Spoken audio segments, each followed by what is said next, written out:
Hello, everyone, and very much welcome to the ICPC World Finals. My name is Lydia, and I'm really happy to welcome you to the first actual contest event of the whole ICPC World Finals in Dhaka. We are currently just a few seconds away from the beginning of the World Finals Challenge powered by Huawei. Today, I will be your host and I will introduce you to everything interesting that's going on around the contest. You're currently seeing on screen our wonderful contestants. This is the real venue of the ICPC World Finals. That was their first experience of actually entering the team area, getting to know their computer, getting to know the workspace. So I think it is very impressive and I enjoy that a lot. But as everyone on the World Finals, they are definitely here, first of all, to solve problems. And so we will today spend a lot of time discussing the ICPC challenge problems powered by Huawei this year. I will introduce you to so many very interesting guests. I believe you will enjoy that a lot. In general, to follow the contest, please visit our official broadcast and also the official website schedule. Today, we have actually multiple contests running at the same time. Let me give you a short introduction on how that will actually work. So every single team has one computer per team, as you see on the video. And they are solving this very challenging problem as a team of three. Classic ICPC style. We'll love that idea of three people working as a team. We'll love that they are able to communicate, to work on the problems together. But that's not all. As always on the ICPC, we have our incredible coaches. And coaches are a very important part of the whole ICPC process. So specifically for coaches, this year, we have their own separate contest. So every coach can actually win some really nice prizes participating individually. But I feel like it is much more important that every coach, who's usually a little older, probably a little more experienced than the team, can still prove that on his own, they can actually perform as good as the whole team together.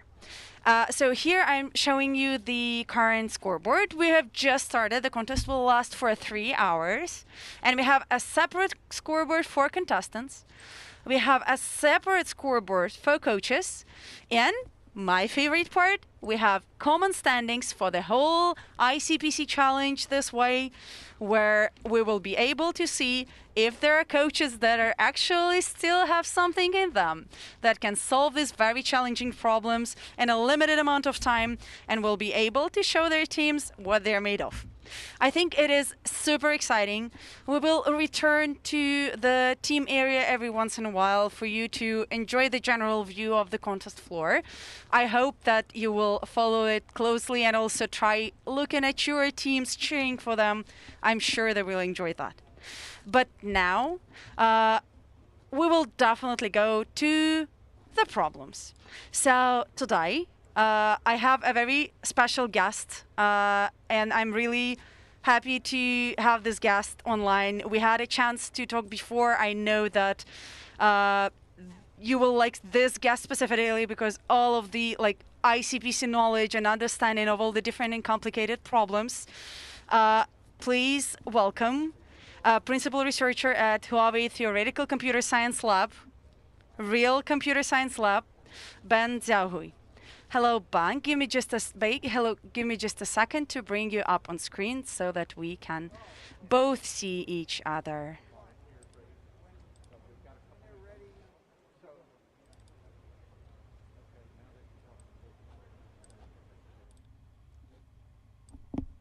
Awesome. Say hi. Hi. Hi, Lydia. How are you? And Great. hello, everyone, to everyone at Dhaka. Wonderful. We can hear and see you clearly. So now the floor is yours. Give us a little introduction, what the problem today is about.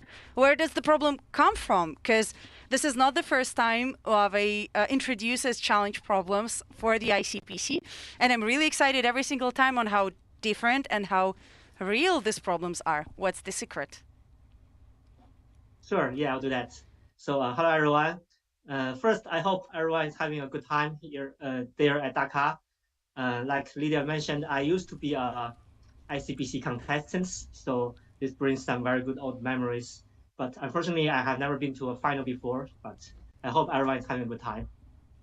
Yeah, I'm very happy to take this opportunity to talk about the Huawei challenging problem this year.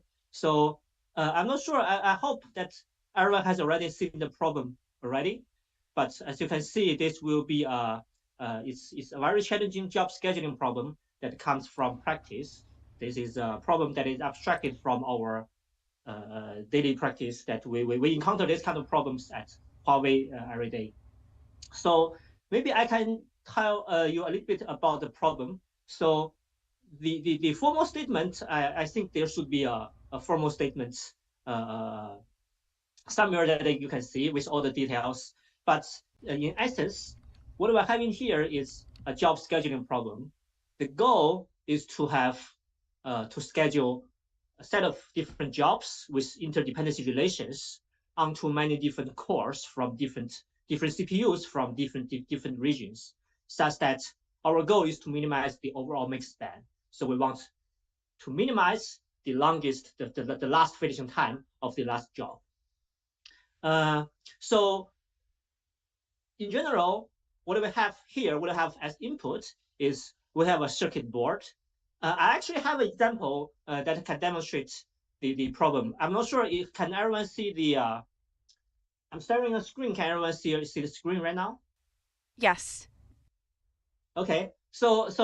As you can see from this example, so this is a small example instance. First is we have a circuit board. So on this circuit board, there are several computing nodes. As you can see in this example, we have 3 different computing nodes, and they are from 3 computing regions. So different computing nodes can belong to different computing regions. One region can have sometimes more than 1 computing node, but here, in this example, small example, every region only has 1 node. So you can see here we have 3 regions. The first region has 1 computing node, has 1 CPU that has the speed of 6 gigahertz. The second one has the computer node 1 gigahertz, and third one is the slowest one is 0.1 gigahertz.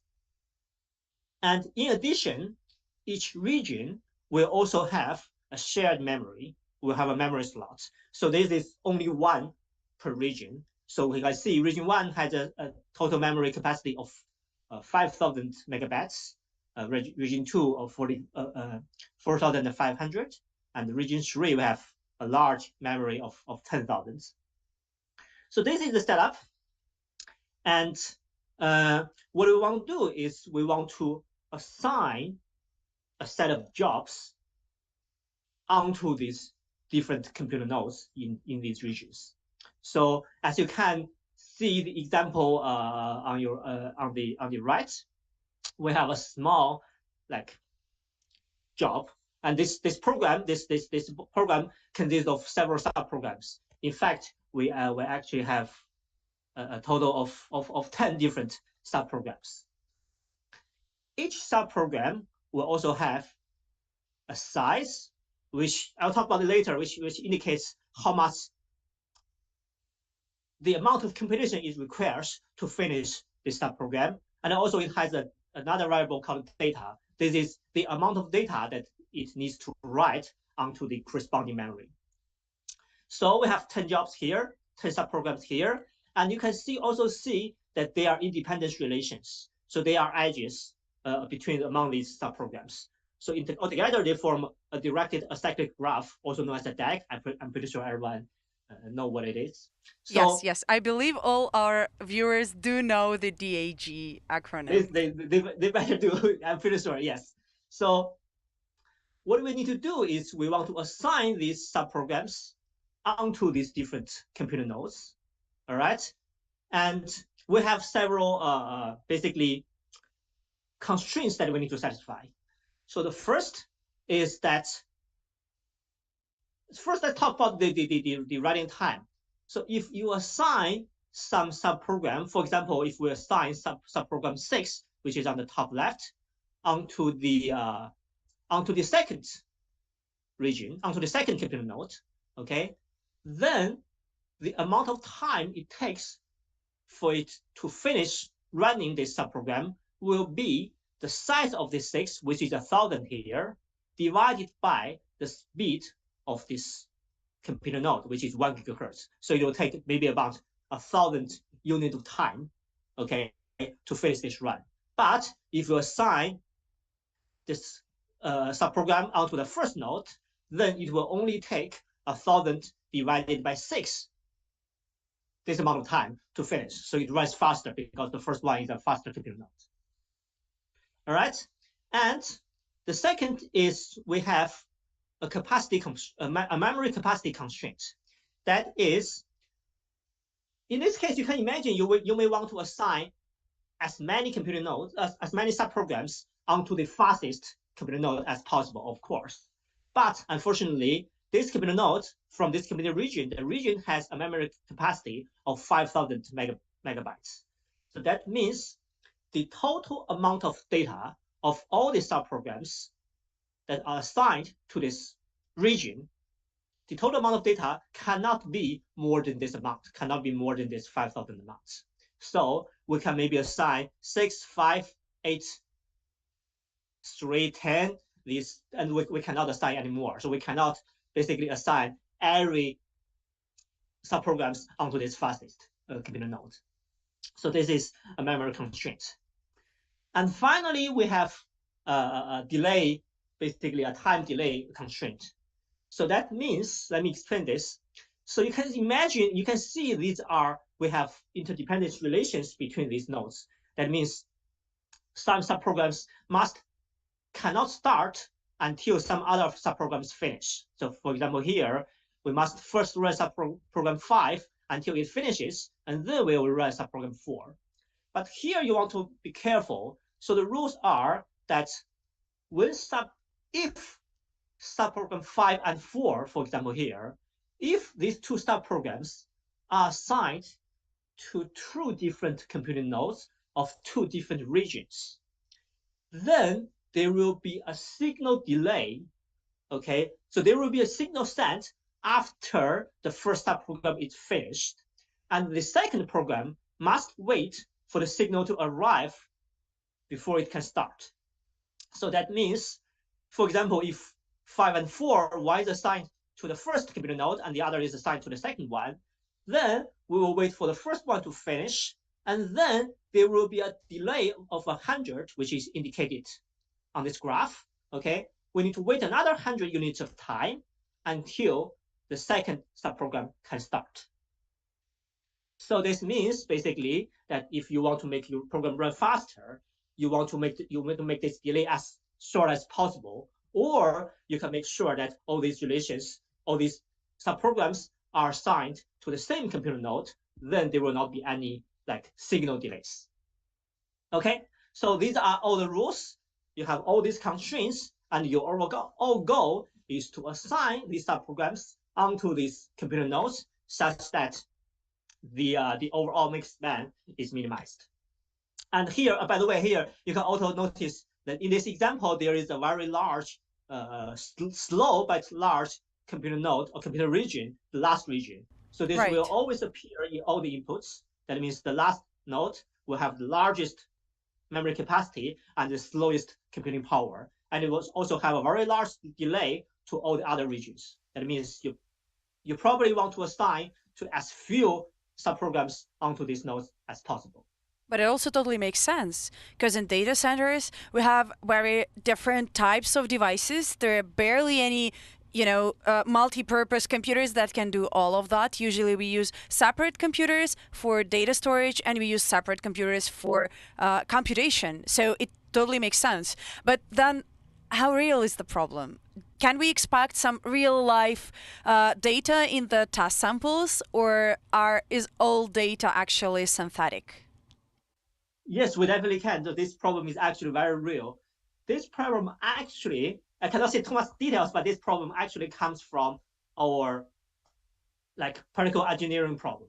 So in practice, we do encounter many of such kind of problems when we're trying to assign small jobs onto our computing chips. Mm-hmm. All right, so we have different computing chips. Some of them are from, for example, wireless computing. Some of them are from like data and storage. And within these computing chips, we do have such kind of heterogeneous multi-core, multi-region structure. And there are indeed delays between different regions. We do need to efficiently assign these jobs to different regions such that the overall running time is as small as possible. And this is usually all these delays and all these running times, they are extremely small. They are only in the milliseconds or even smaller. But because these programs, they are run like billions of times every day, so a small save here can save us a lot of time in practice. Sure, sure. Sounds totally very convincing. I'm sure that is exactly the case. Also, I would like everyone to go to the public scoreboard that we have now, and we will transfer there right now. So I can see that some teams have already made some submissions. I can see 4 coaches actually earning some proper scores with Alexei Shmilov, one of our previous ICPC challenge powered by Huawei winners, performing really nicely. So my congratulations go to Alexei for a very impressive start. We're just barely over 15 minutes and we saw first submission on minute 7. But then the scoreboard actually shows us that there are 2 problems. We have a problem A1 and we have a problem A2. What are the main differences? We don't have to go like super in depth on that, but what's the difference in general?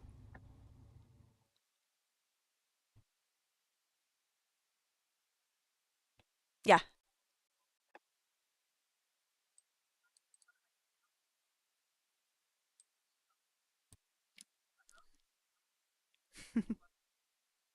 Okay. I'll bring up.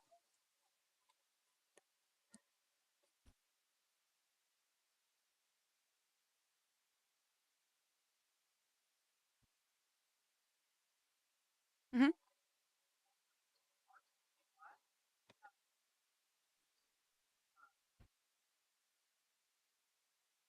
Mm. Yeah, yep, yep.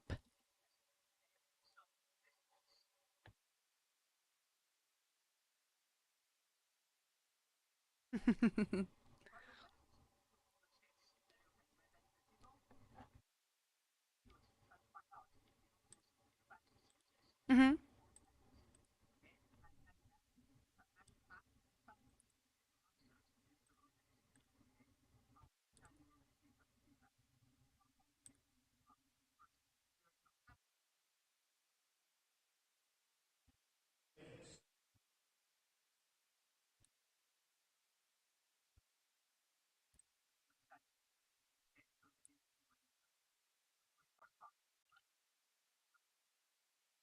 And on the other hand, we also have a second part, which is A2, and this is we also prepared 10 closed tests, and you will not be able to see these tests. What you can do is you can submit your program. Okay, you can submit your code, and on the back end, we'll run your code against these 10 closed tests, and then you will receive. It's like a standard test. You will receive a score for your code for these 10 tests. Okay, and now in this time we do have a time limit. I think it's 15 seconds. Okay, the running Mm. time limit is 15 seconds, so you cannot run forever, and you want to make sure that your program runs very fast and it's also very effective. And then your best score for the second part for this 10 close test will be your score for the second part. Wow, that is very interesting. And I also love how, once again, real life this problem is. Because even if you have a non online solution, but a way to pre calculate everything to do a better processing, that is definitely one of the ways to go. And then the other way around, if you have a real time scheduling, you can do that right away. Wow, that is indeed very, That is very 100% exciting. true. The problems are both very interesting and quite challenging. Currently, we're obviously inviting our wonderful ICPC attendees to try their hand at them. But will there be an opportunity for the people on the outside to probably try and suggest their solutions and see how it works? Yes, they actually are. So yeah, actually, you can imagine this problem comes from practice, but it's still a simplification of the real problem. And in real world, we do have some other constraints, and we also have some other like different kind of settings. We actually also prepared another version of this problem, which we'll see as ICPC marathon problem. Okay, that problem I think will be announced sometime later, or is it? I think it's already announced. But I think for that problem, everyone outside can also see this problem, and they can spend. We are giving everyone more time to solve that problem. That is, we're adding some more constraints to make the problem more complicated, Even more more difficult, complicated. more difficult. It's more challenging. It's gonna be, and everyone will have more time. I think it's about a week to solve that harder problem. So Mm. yeah, everyone interested will have a chance to see and solve it. Wow, that's exciting. So you're obviously setting the problem, and so you know the general solution. You know the task, so you're not allowed to participate. But Unfortunately, no. imagine you never participated in setting that problem. Which one of the three problems in total, the problem with open tasks, problem with closed tasks, or the marathon problem, would interest you personally the most? Wow, that's a good question. Uh, I think I personally would actually enjoy. I'm loving all these three aspects. I think they require quite different skill sets for us to solve these problems.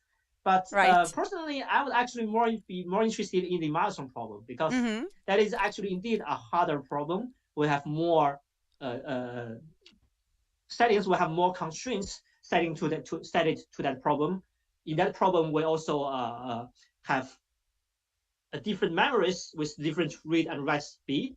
And when a subprogram starts, it needs to read some data from the output of some other programs. So it's very challenging. And I also love the fact that we have lots of time to continuously improve and optimize our program to perfect it, to make it run faster and faster. And in the end, I think we should be able to find a very, very good solution for it. Enough.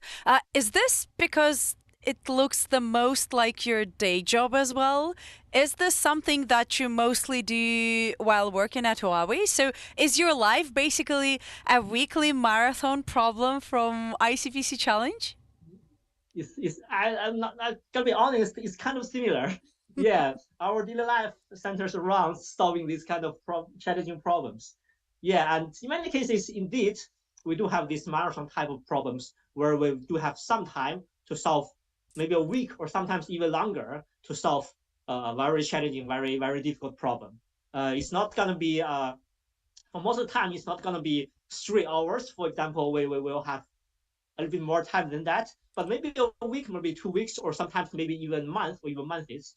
We're gonna spend our effort. We're gonna work in teams, and we're gonna together solve a very big, very complicated problem, just like this marathon problem. I think it sounds very exciting. And I really enjoy the fact that every ICPC contestant and then all the general public are welcome to actually try their hand on that. I think that also scheduling problems were one of my personal favorites when I studied at the university because the theory, the base of the research in that area is at the same time very advanced, but also it never feels finished. And I imagine that there are so many research and I don't know publication opportunities and in general the ways to improve the current state of the art and actually do a difference in this specific area. So it is indeed a very interesting and challenging problem. That And is very thank you true. very much for that opportunity. Let us know a little bit about how big of a team worked on preparing that problem. Is this problem something that you individually prepared for us for the ICPC challenge, or is this also a teamwork on problem setting side? Yeah, this is definitely a teamwork. Yeah, right now it's me who is explaining the problems for everyone, but yeah, I have a very strong team behind me. So yeah, we have a team of dozens of people, of more than 10 people that we work together to create this problem.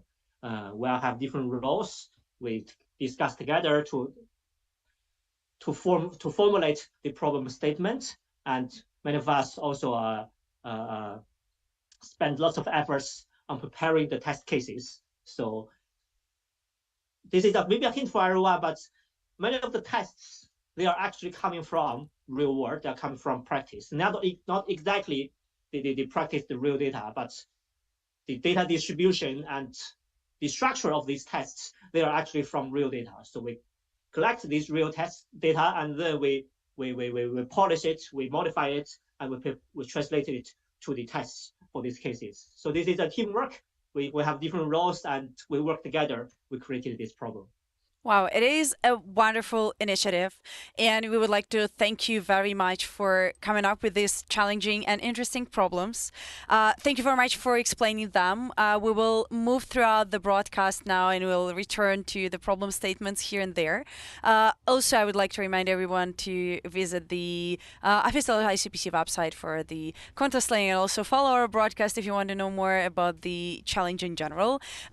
I enjoyed the problem very much. It was really nice talking to you, and I hope to have some more insight from you in the future about either this problem or the upcoming ICPC challenges that we will see in the future. Thank you so much. Absolutely. Thank you, Lydia, and good luck to everyone. Have a great day. Bye. Wonderful. So today, throughout the whole broadcast, we will be working on these interesting challenges together. We will also learn a little more about Huawei initiatives in general. I would like to get your questions here and there, so definitely feel free to send me a message or a comment on this video, and my wonderful team will let me know how that works. Also, we will discuss the prizes, of course, and in general, we hope you enjoy the views of incredible ICPC World Finals Dhaka team area. Let us know if we're missing your team. We will definitely try to focus our camera on them much more. Stay tuned for the broadcast, and thank you very much for coming. See you in a second.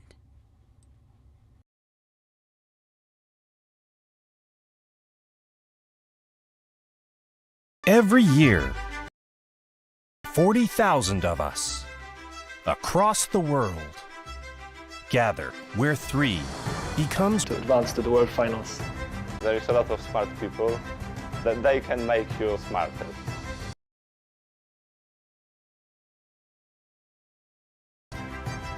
turning real-life problems into real solutions. 实际中遇到的一些算法问题，通过数学语言来翻译过来，可以供大家挑战。The ICPC challenge was a lot of fun. Combinatorial optimization problems are one of my favorites. 想了解前沿的课题，挑战世界顶级的难题，华为在 ICPC 中的题目是你所需要来尝试的。 Win or lose, we will all emerge stronger, better programmers, bolder dreamers, and game changers for the future. Я до сих пор не могу поверить в то, что мы выиграли чемпионат. ICPC made companies come after me, not me. ICPC 的比赛其实对我整个人的系统性思维是进行了一个重塑。它明确了我未来学习以及职业的成长方向。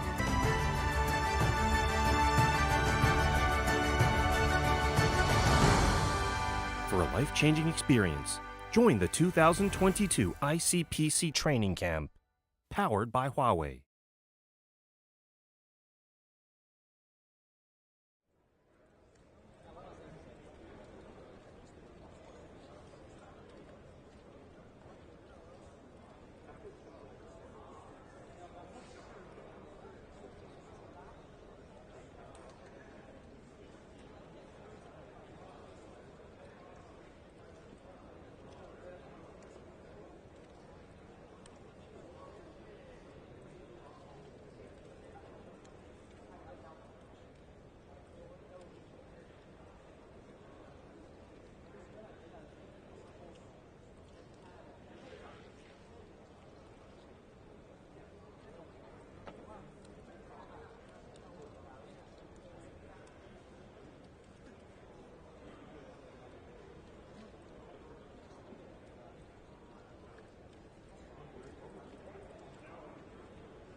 I'm Maciej. I'm a software engineer. Two things that gives me a lot of energy is training sports, ultimate frisbee, and spending time with friends. I started with ICPC at high school. That's a good way to find friends. You share the same passion. Jan is my very good friend. RC.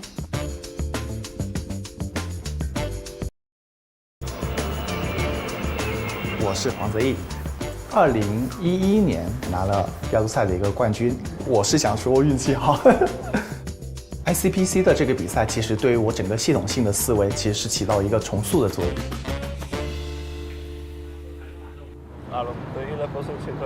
I've been doing competitive programming for almost 10 years. ICPC helped me figure out my passion and helped me with career choices. We learn a lot from ICPC, but someday the competition has got to end and we all need to transit to different things in life. The most important thing I wanted from my job is to do something interesting. And we were amazed about the multitude of things we can do here in Huawei. For example, our team works on algorithms and performance optimization. I wanted to have him in my team because he's a good programmer, good developer. 我是非常希望能够借助自己的算法编程，能够在行业里面去做出一番天地。如果你确实有创新的想法，华为非常愿意支持这些新技术。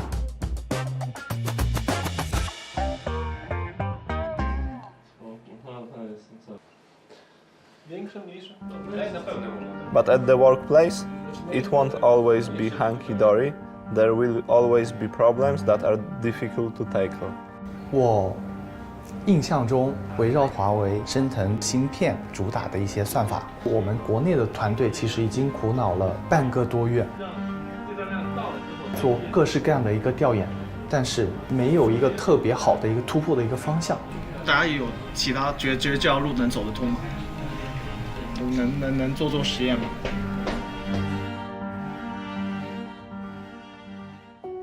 But fortunately, there is always help around.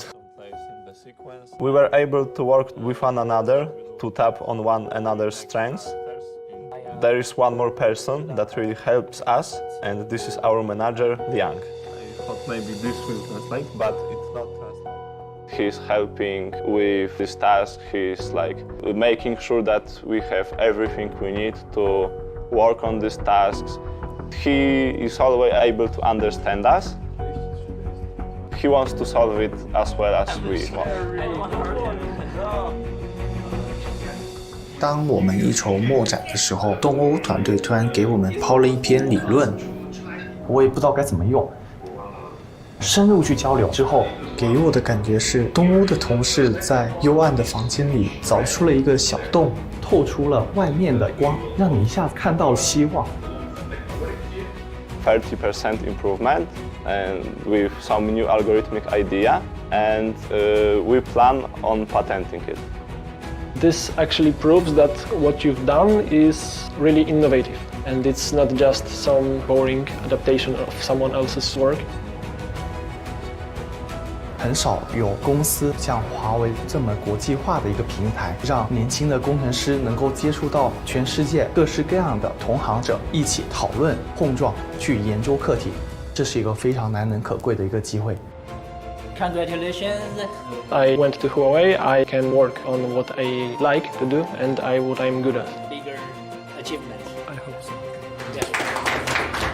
In the future, I really want to be an expert in my field so that I can be successful in my career. Maciej, please. Let's carry on. Thank you very much. Thank you very much.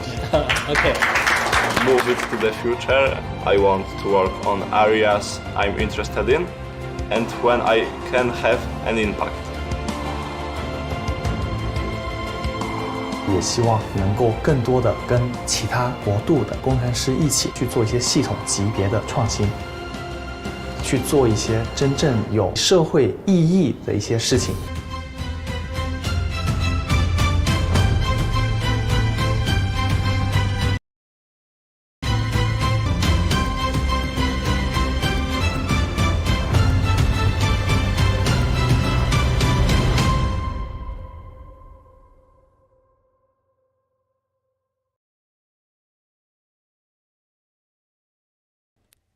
what an exciting video and what an exciting opportunity for us to have an ICPC challenge powered by Huawei. Very welcome, everyone. I'm here with my first in-person guest of today. Please meet one of my best Huawei friends, Sophia. She is a Huawei Contest Management Department Manager, and this is a department that was created specifically to make the working together between ICPC and Huawei as exciting and as interesting as possible. And I'm really happy to be here today with you. I missed you a lot, and I'm really happy that we are here today together. Thank you, Lydia. Thanks for your introduction. I'm really so happy today could meet you, my old friend, and also lots of old friend and new friend in front of this screen. So, let me think about. Firstly, I really came to my mind. It's my beautiful memory in 2019 Portal World Final. You know, at that time, it's my first time to join ICPC World Final on site. And I think there are 2 points impressed me deeply. The first point that's related to this big community, this big family, every coach, director, and the alumni, all the staff, they contribute a lot to this big event and take care of the participants very carefully. Just let them to have better experience and better programming skill increase in this event. So another sign also impressed me a lot. That's the participant spirit. They always concentrate and focus on the problem. They would like to be better, try to be the faster. Yeah. When I enter the hall to see, wow, from their eye, they always thinking I can follow some star, yeah, some sign from their eyes. That's future. I like it. Absolutely agree with you. That's why in the ICPC live broadcast during the dress rehearsal and World Finals, we also try to pull as many videos from their webcams as possible, because you can definitely see that in their eyes. Yeah. They're totally in the zone, 100% concentrated on the problems. And in general, that's what we enjoy. ICPC is always about shining the spotlight on the best and the brightest students we could find. And I really feel like participating in ICPC helps you to build that muscle, helps you to actually learn how to go in the zone on demand. And it helps immensely, not just in the competitions, obviously, but also during a real life problem. And it doesn't matter what you're actually working on. I think that this practice of being able to concentrate on problems specifically on demand for a short period of time is also very helpful, even if you're not a software developer. For example, I do a lot of management work, but I know that exactly at the moment when I need to figure difficult things out, that competitive programming background kicks in and helps me to focus directly on the problem at hand. And then, obviously, to solve them as well. Yeah, amazing. That's some very important feature. Yeah, I agree. In general, I'm impressed, and this is an understatement, with how actively Huawei is involved into the whole ICPC community. Because I'm sure that our viewers now can confirm it's not just about the World Finals. It's not just about being present at an opening ceremony. By the way, opening ceremony broadcast will be later today, so subscribe to our social media channels. We'll be broadcasting that as well. But it is about deep and sincere connection. We have challenges, we have training camps. Huawei is present on sub-regional competitions all around the world. Students know that they have so many future opportunities at Huawei. So it is very exciting and impressive. And I know that it started as your idea, that you created the whole project. How big is your team currently? I can imagine you cannot build all this with just your hands. Yes. Now almost like 10 alone from my team. They are from different country, different region, so that they can support our different region events more directly. Yeah, and also, yeah. It's okay. No worries about that. Sorry. Yeah. These team members, they also came from different departments. They love to do some talent program. They would like to support more contest talent, how they can develop their future skill, or how they can maybe develop their research for future academy. Yeah, also very good. That's also some vision from Huawei talent vision side. Yeah, we hope future we can have some better cooperation with global talent. Yeah, when we talk about this, I'm not sure. Maybe we can also say, I could also share some more vision about this part. Absolutely. Yeah. Firstly, maybe I would like also to share about some assumption that's related to some future assumption. From our side, we think future the information technology will increase quickly, maybe more than 100 times. And another side, the people and all the society definitely will accelerate the digital development. The third point that is we believe in future the connected intelligent machines will be everywhere. So this is some assumption from our side. When we came back to some GSMA, they also gave some analysis report.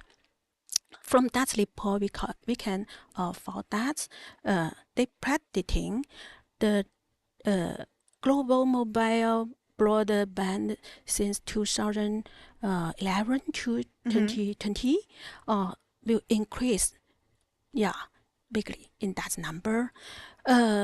So that's amazing number. Also, according to the recently, so far, the data traffic, we also see the trend still keep in increasing. So we have reason to believe in further 30 years, if our scientists and engineers, we could continue work harder to the science and the technology, definitely future this world will be one connected intelligent world. With this very advantage capability like information perception or information interconnection or intelligent computing, we believe people's life will be happiness, and also free, more convenient to everywhere. At that time, maybe the robot, factory robot or farm robot or some other machines, autonomous machine could be found everywhere. This is some assumption from our side. So based on that, what will drive that deeply? One side, academic research, and also industry various requirements. Another side, that's talent. Yeah, talent developer and talent, they can help future role could be better. So that's also Huawei's commitment here. We would like to support ICPC, support more events like training camp or challenger or some other lectures to share more information from industrial problem.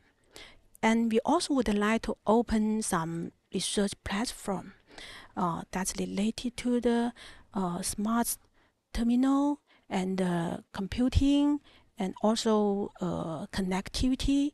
All that platform, research platform, will be helpful for the talents. And also the last one, not the least one, very important is we really hope this real world problem can help our next generation problem solvers when they exploring this challenger problem. They can have better support and better knowledge from Huawei support. Yeah. Right. I agree. And also, it is a very important part of, in general, the evolutional process that we see nowadays. Yeah. Everyone focuses more on the education process. Yeah. And education is incredibly important. Only through Exactly. education we can definitely reach the future model and the idea that you talked about. And then ICPC can help with the computer science education a lot.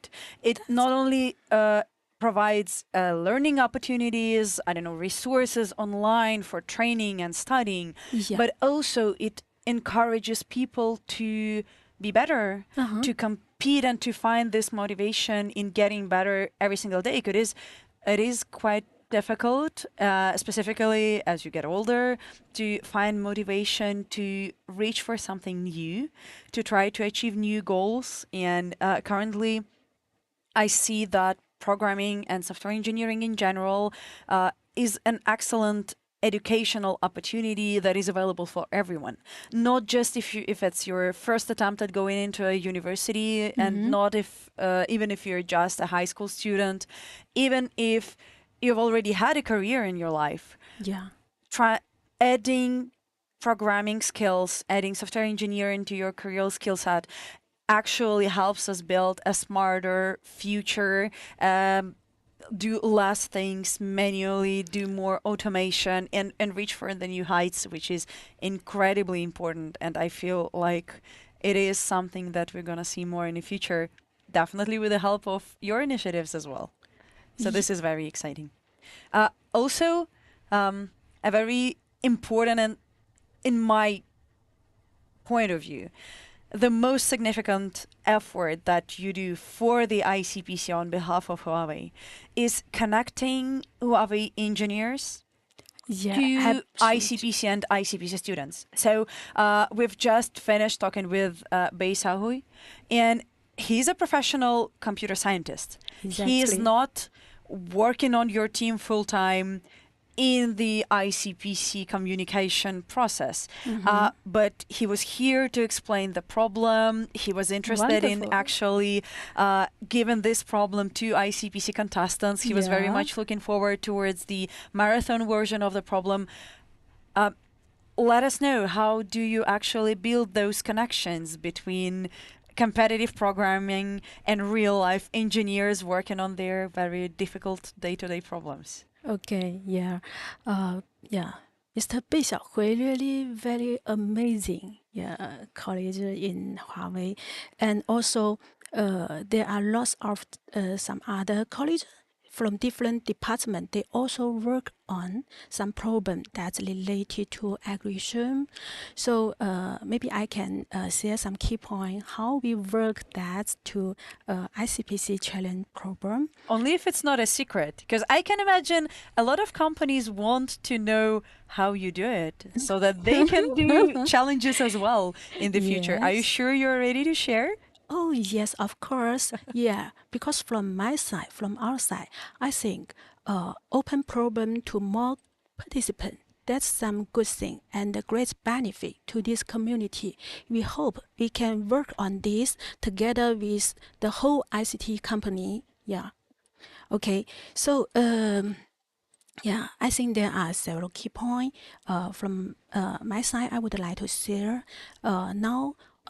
Because Huawei now is some leading global provider of ICT and smart devices. So we also have some vision to bring digital to every person, family, and organization to make some fully connected, intelligent world. To fulfill this vision, so in our R&D department, we build different teams to support this future vision. So when we talk about the problem that's related to ICPC community, firstly, I will open the door and open this platform to all the departments and just let them know this community really have lots of that very, very important future next generation problem solvers which needs their help. So I will explain to them how they can try to contribute to this program, open to global. So firstly, they will also share lots of their idea which will be good for the student to understand better. As you know, now the problem they abstract from the real problem. So they also try their hard to do some description and also to do some statement to make this problem could be understand better by our ICPC participant. And also we will have some internal close connection to the department. For example, to Bei Xiaohui's department, we talk with him and his whole department who support that problem to see how we can make this statement more clear and what problem will be very interesting for our participant. To be honest, there are lots of problems related to aggression from Huawei side, like related to scheduling or related to graphs. So every time we will ask select opinion also from ICPC side, from our coach, our organization, our student to see which will be some interesting topic, and then we also share this feedback to the expert team. So they really do the wonderful job since I think every year at the beginning, very early stage, we will have some very clear idea, some problem we would like to share to open global participant. Some very hot topic we will select from their project that will be can make the participant keep in parallel with some cutting edge technology. For example, 2019 we select some topic related to AI. And also the yellow we select some topic from the computing. And this year, last year in World Final, we also select topic that's related to optical routing. And this year, we select some very interesting topic that's related to some very basic software. Okay, so this is some key point from our side. We try our best to from the direction areas and also the contents to make it more interesting for our participants. Try to let them can understand better about some real industry knowledge. That's some key point. Wow, it is wonderful. I hope other future ICPC partners are also taking notes on how to actually build a proper, interesting, challenging problem for the challenge. And I think this year we can also see, I've shown a little bit in the live broadcast now, that we have 22 actively participating coaches so far, and we're just like a little over an hour into the competition. We are seeing also a very diverse set of universities. I'm really happy about that as well. Wow. And let's turn to contestants for a few seconds. Once again, quite a significant number of teams have already submitted something reasonably interesting. Amazing. Here, the group of that is currently sharing place number 23 is one of our baseline solutions. We expect everyone to be able to start from that point fairly quickly and then improve on the solution right away. And we have, it keeps going. And we have around 50 student teams actively participating. But once again, I will return back to my favorite scoreboard type is the common standings. And so I'm really happy to see a healthy mix of coaches and teams of contestants in here. Okay. Everyone is excited. I love the fact that coaches finally get an opportunity to one-up their teams and to actually be able to prove that they're ready to solve problems. We can see Vladislav Epifanov in here, a very seasoned researcher in himself. I'm really happy to see that he's doing good, but also do not forget we're just 1 hour into the challenge, so everything will change a lot throughout the whole event, and all the scores that we see now are very early in the process. You can definitely notice, once again, let's scroll down in the scoreboard to the shared place. So in common scoreboard, we are having shared 36th place. Obviously, a scoreboard density of that height just represents a baseline solution. So everyone who is over the place number 38 Amazing. now is already achieving some really nice progress. We are definitely looking forward to hearing from them in the future. Dear Sophia, thank you very much for coming to our broadcast. I enjoyed it a lot.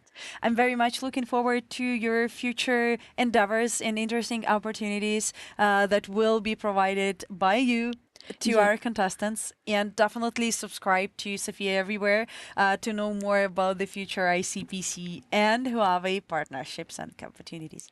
Thank you very much for Thank coming. you, It's Lydia. a pleasure to have you. Yeah, really enjoy. Thank you.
四山洞拐次下升线，广州至常州。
Hi everyone, welcome back to the ICPC Challenge broadcast, and I'm really happy to introduce you to my next guest for today. Please meet Rafael Shahab. He's industrial PhD student from Dresden Research and Development Center of Huawei. Nice to meet you. How are you doing? Nice to meet you too. I'm doing very fine, and you? I'm very excited to have so many new friends and guests this time for the ICPC Challenge broadcast. I think that actually what makes a broadcast an interesting broadcast is definitely all the insights that guests can bring into the room. I'm really happy that our blue room is currently filled with all the different talents from Huawei team.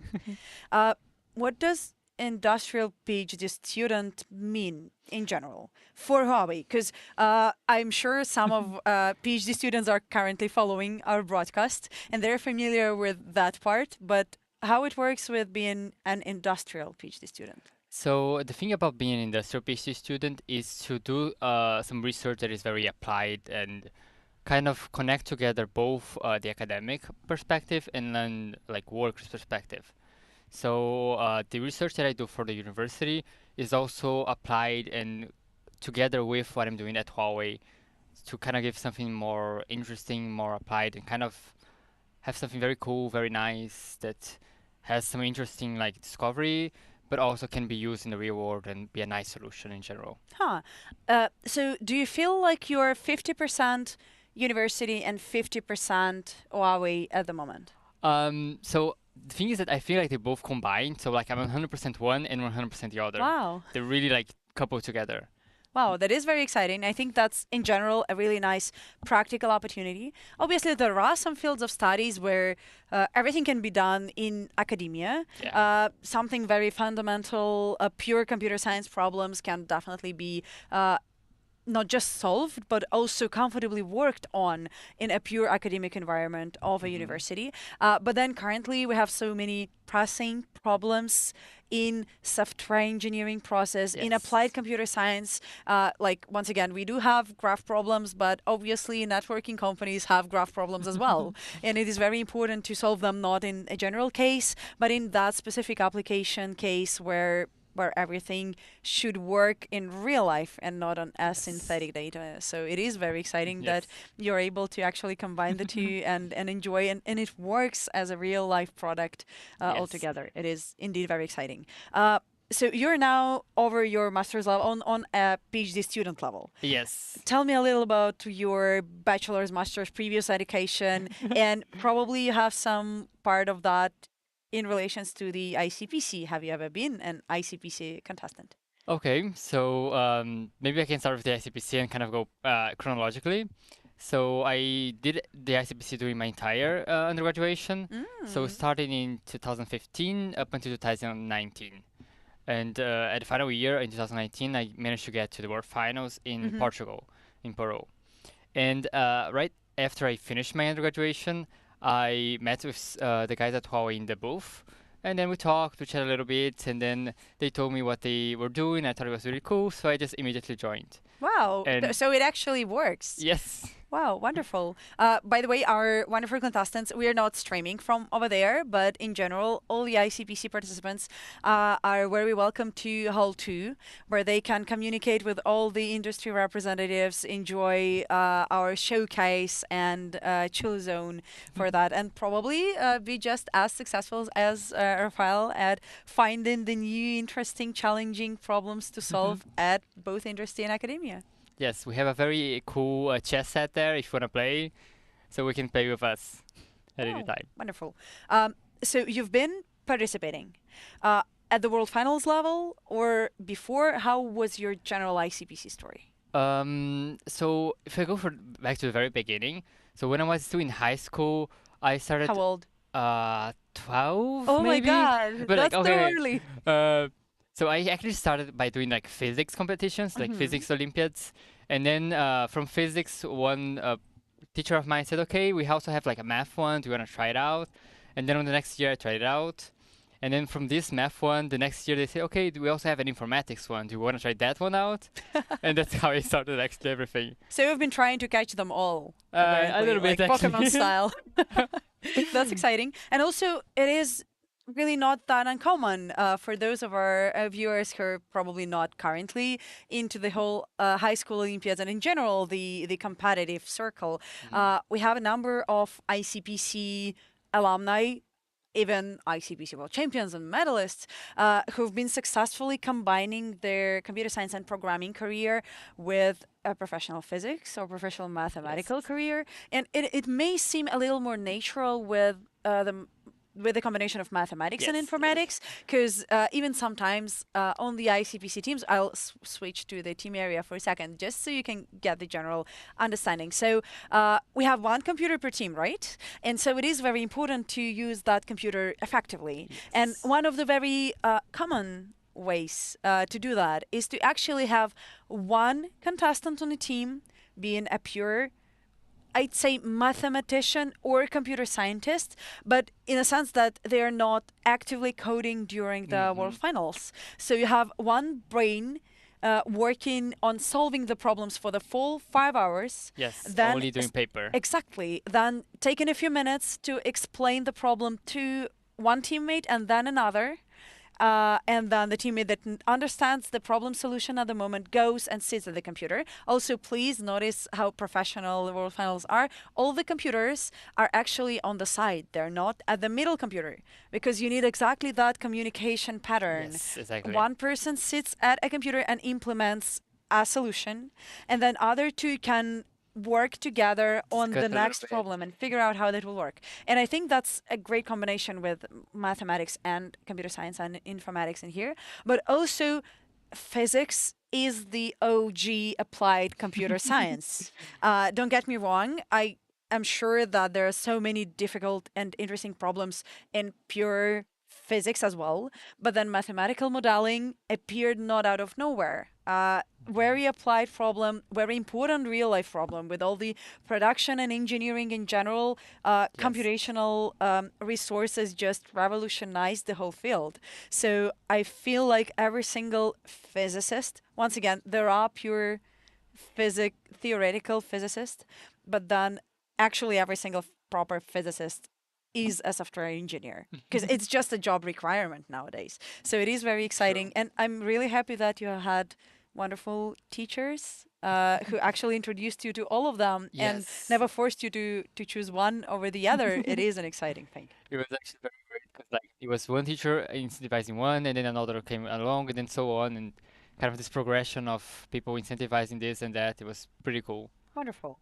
So high school, all the different types of Olympiads, and then university happened, I guess. Yes. So there's a funny story there, actually. So I competed in the informatic ones for 2 years. So one in my 9th year and the other in my first of high school. So maybe for some of you, if your the high school in Brazil is usually 3 years.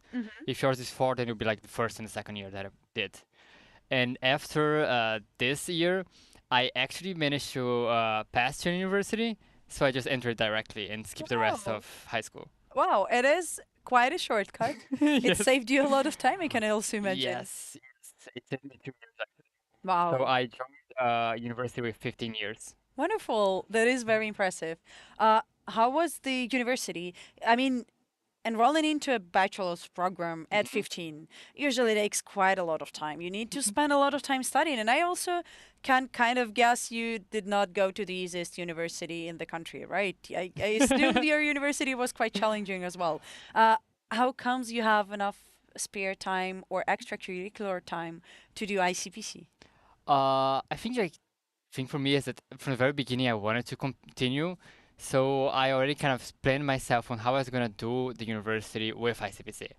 So I always had it in mind, like, okay, I wanna have some time to train, I wanna have some time to check something out.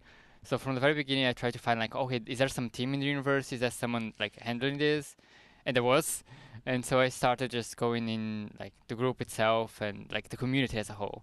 Do you feel like you are a very competitively motivated person in general? Does competition drives you a lot? Yes, actually. So how comes then? I mean, you're working for an industry now as well, and is there enough competitional motivation for you in your day job? Or is it something that you can actually like healthy transition from being a student and being motivated by, I don't know, exam sessions and then competitions as well, into something a little more like regular? Because student life is like very split into semesters and it's like very intensive and then a little passive and then very intensive again. And day job is usually something a little more like even. Flat, yes. So I think for me, kind of the thing that kind of connected all together was liking challenges. So like when I did like competitive stuff, it's always about, we have this very interesting challenge, very complicated. How do you try to solve it? And the same thing actually happens like on industry as well. So it is a lot more regular, but it's kind of like every day you have some small little challenge that you do, and then the next day is another small challenge, and overall, after you go, let's say 6 months, you look back and you're like, wow, I progressed this much from the beginning. Wow, it is very, very cool. What are you personally, if it's not a huge NDA and secret, currently working on? What kind of problem are you working on? So without giving too much details, because I actually I'm planning on giving a publication maybe soon enough, so I don't want to give it much spoilers. But I work basically in kind of a mix of 4 different areas. Okay. So the first one is concurrency, so parallel locks, parallel data structures and stuff. So the second one is computer architecture. So kind of actually has to do with the program state for the challenge actually. So I'm working with like NUMA servers, which is like big servers, big machines, how to like make some good and performance software for them. And the third one is operating systems. So it's kind of the applied part. So like I want to use my solutions in an operating systems, which as some of you may know, it's like very important for computer science in general. Right. And there's actually a fourth one, which is formal verification, making sure that everything is correctly. What kind of languages do you use for formal verification? So there are some tools and languages that depends on like what you're doing actually. So for instance, for a tool, we actually we helped develop one of our own. Okay. So we call it VSync, and we actually had a paper on that. So it's based on something called GenMC, and it can give you get a code and kind of verify and check it that it's running correctly. And for language, for instance, you have Coq. I'm not sure if you're aware of it. Yeah, Coq is very popular. And also, there is always that idea of probably someday mathematical Olympiads can actually transfer in Coq because it's much more focused on specific proofs that things work. And also, it is a huge difference between mathematical and computer science Olympiads as well. As many of my friends joked over the years, I don't know how to solve this problem, but I know how to get it accepted, which is two very different things because on ICPC and as well as during the ICPC challenge where you need to offer a solution, you still just need to understand how to get the correct answer or good enough answer in a case of ICPC challenge. Whereas mathematicians actually have to properly prove something and make sure they're not missing any corner cases. Missing a corner case from the judging side will just give you a wrong answer that can be ad hoc'd or patched over. Whereas with mathematical Olympiads and proofers in general for software engineering as well, it is very important to actually be 100% sure that you understand what's actually going on. Wow, it is quite a range of interests, and I can imagine they can build together as a very impressive research project as well. Congratulations. It is so cool. And I also know whom I want to introduce you to, because one of my university mates is also working in concurrency and architecture and NUMAS. So Vitaly definitely take notes. And for now, let's switch to the competition itself for a few seconds. Yeah, wonderful. Now we will be following our current scoreboard. Once again, if we go down, we finally see that there are basically no people sitting with the baseline solution that we expected at the very beginning. So it is roughly here at 57 points for 2 problems altogether. We have almost 30 coaches already joining. I applaud all the coaches. I think that's a great job. And I love the fact that you were able to wake up that early, travel here together with your team and actually participate in a competition. Thank you so much. But if we go higher, we can see that there are basically two approaches to the problem solving here. So as we know, one of the problems being the complete offline problem, and another being the complete online problem. So every contestant and coach can select which way they go. They can either try to build an online problem and then just submit their online solution into an offline part, or they can work in parallel on two different problems at the same time and then probably try to reuse parts of code here and there. Which way would you go on this particular problem? I actually think I would try the online one because I think it's more interesting. Good. Fair enough. So it's very challenging to try to kind of fix this problem online because you have to make the decisions very like in a single moment. But if you're trying to apply this, let's say for a real scheduler, for instance, it's probably what you need to do. So with this idea of like, okay, let's try to make something that is very applied, very interesting, that could be used in the real world, it's a very nice perspective, I'd say. Awesome. Also, if you're just like me, following the mostly common standings, it's easy to see that we're talking about coaches if there is a colon sign in here, and you will see the coach names after the colon. And then for contestants, we will just have a university name in here, so it is also very, very easy to see. I also love how international the top 10 is. Basically, teams from all over the world, everyone participates, everyone is fairly close. We have a local leader being the Higher School of Economics. And also, what is quite impressive, in my opinion, if we join the scoreboards, we will see that the Higher School of Economics coaches are also reasonably high, with St. Petersburg branch of Higher School of Economics as well in here. But it is indeed a really great competition. We finally can somewhat see that a team of 3 is just a tiny little bit better at the moment than just an individual Vladislav Epifanov. But once again, we are at around half the contest behind.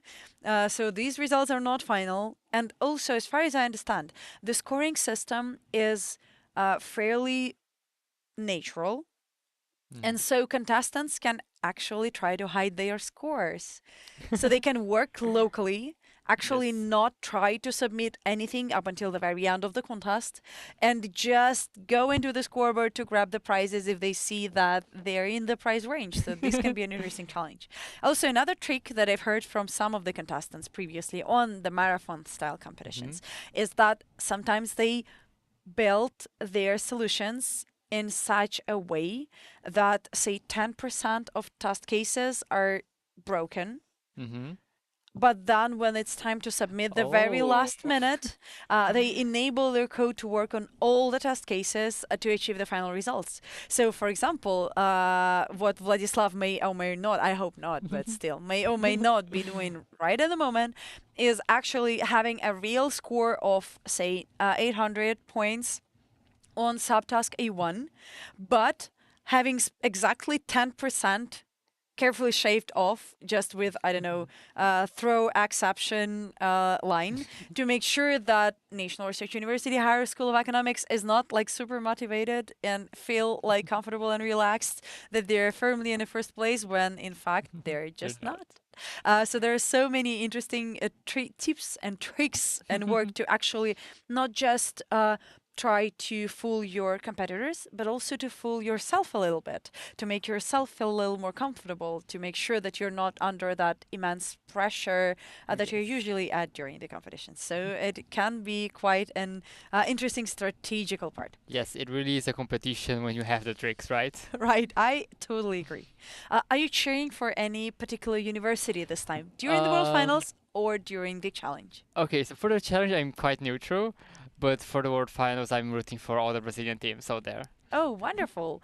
I'm really hoping there are so many Brazilian fans over there. I am always excited to communicate with Latin America regional contests in general. And I also feel like competitive programming in Latin America, for example, is so cool also with the help of the live broadcast team that makes every single broadcast the hypest thing ever. So I really send all the hugs and thanks to our ICPC RCDs for Latin America and Brazil specifically on helping grow the community in such a nice way.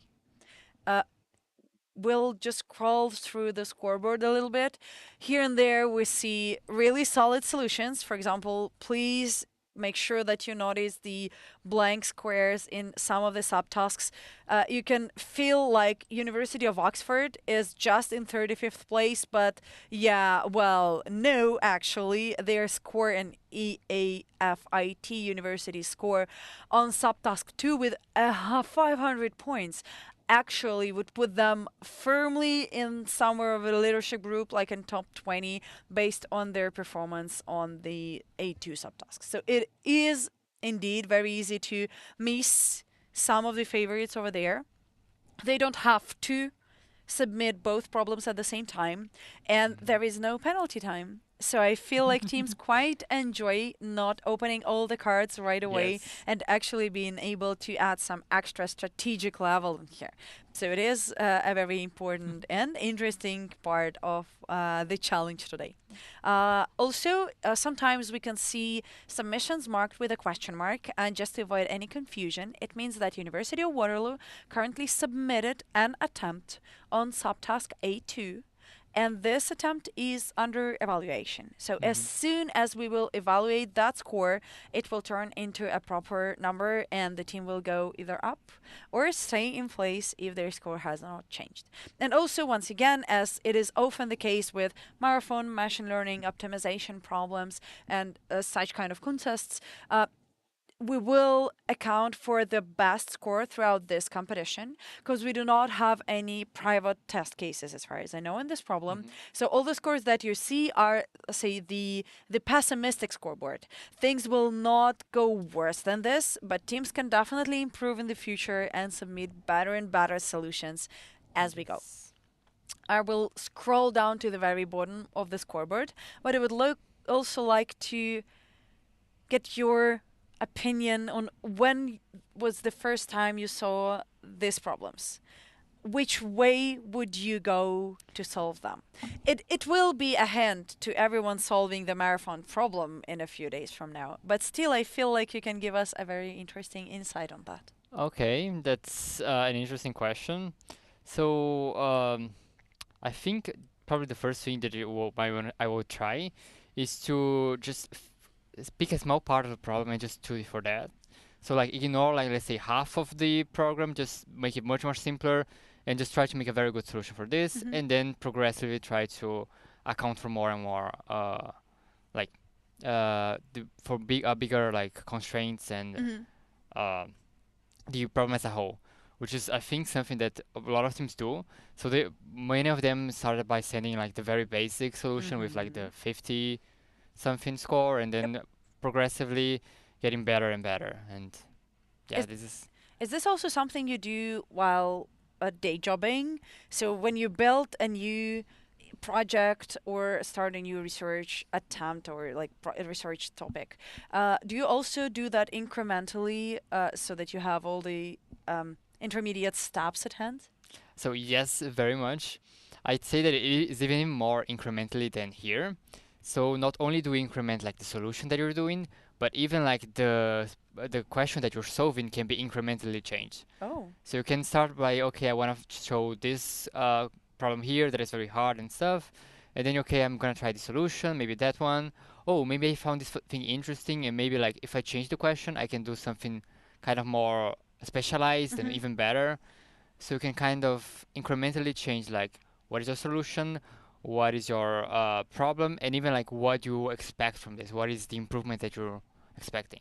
I feel like in research process, it is often the case when you go, when you start your, I don't know, bachelor's degree, you start approaching very general problems, and then to figure out the specific topic of your bachelor thesis and the master thesis, you usually select a smaller problem and then try to figure out that specific one. You figure out what are the current state-of-the-art solutions, how do you go there?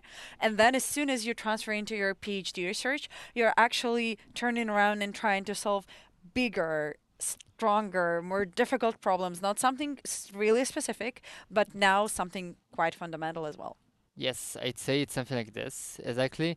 So you kind of go from that very small point question, and you try another small one, and then you kind of put them all together to create a more like complete solution to a bigger problem.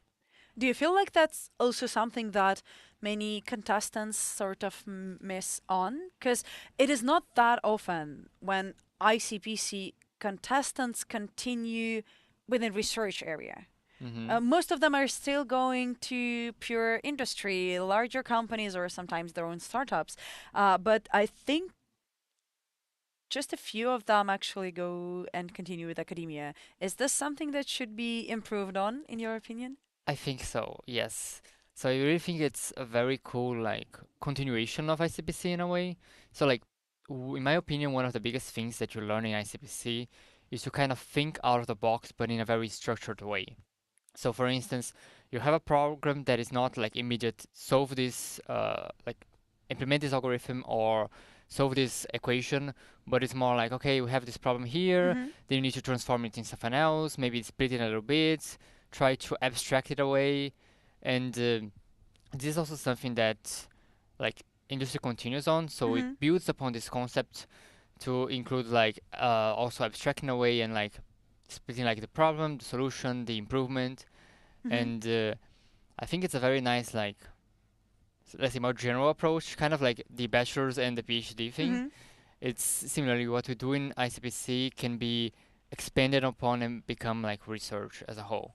Wow. I think that's a very exciting message that our contestants cannot listen to right away because they're busy with solving the problem challenge.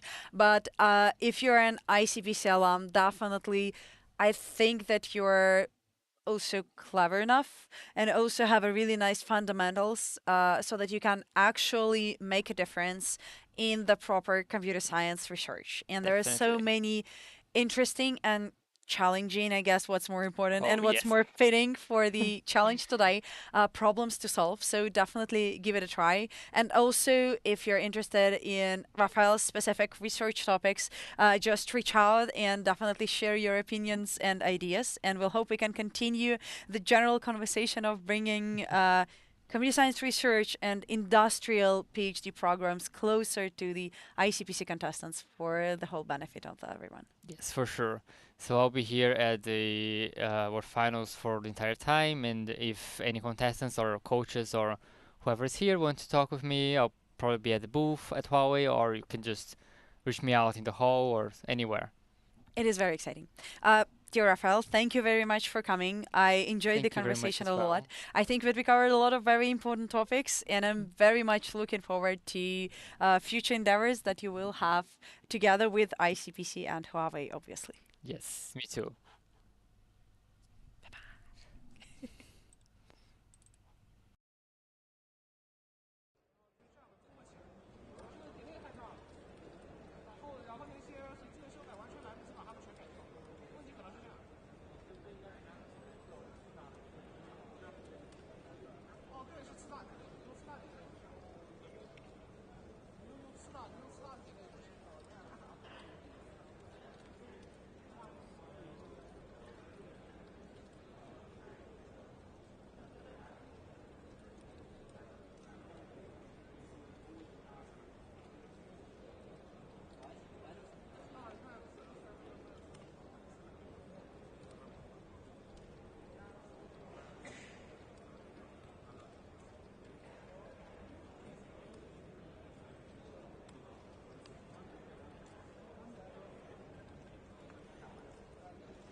I'm Maciej. I'm a software engineer. Two things that gives me a lot of energy is training sports, ultimate frisbee, and spending time with friends. I started with ICPC at high school. That's a good way to find friends. You share the same passion. Jan is my very good friend. RC?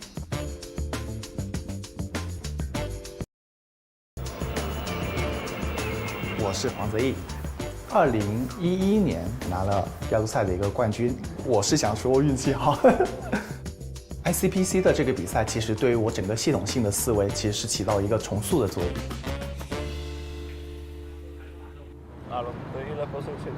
I've been doing competitive programming for almost 10 years. ICPC helped me figure out my passion and helped me with career choices.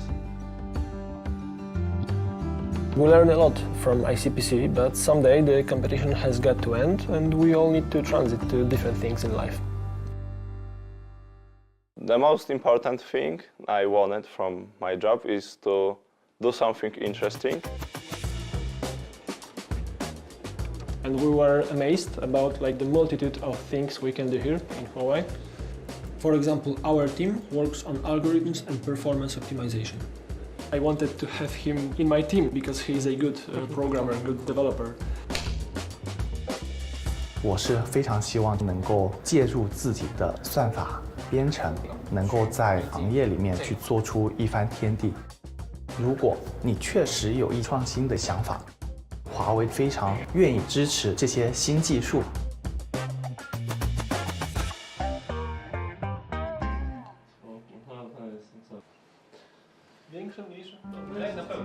But at the workplace, it won't always be hunky-dory.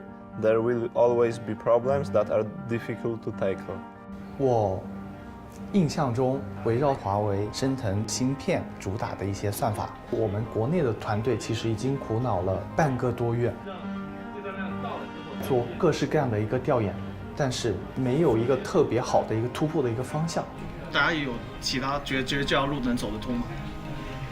能做实验吗？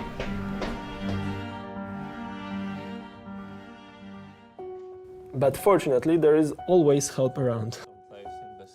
We were able to work with one another to tap on one another's strengths. There is one more person that really helps us, and this is our manager, Liang. I thought maybe this will translate, but it's not translating. He's helping with this task. He's making sure that we have everything we need to work on these tasks. He is always able to understand us.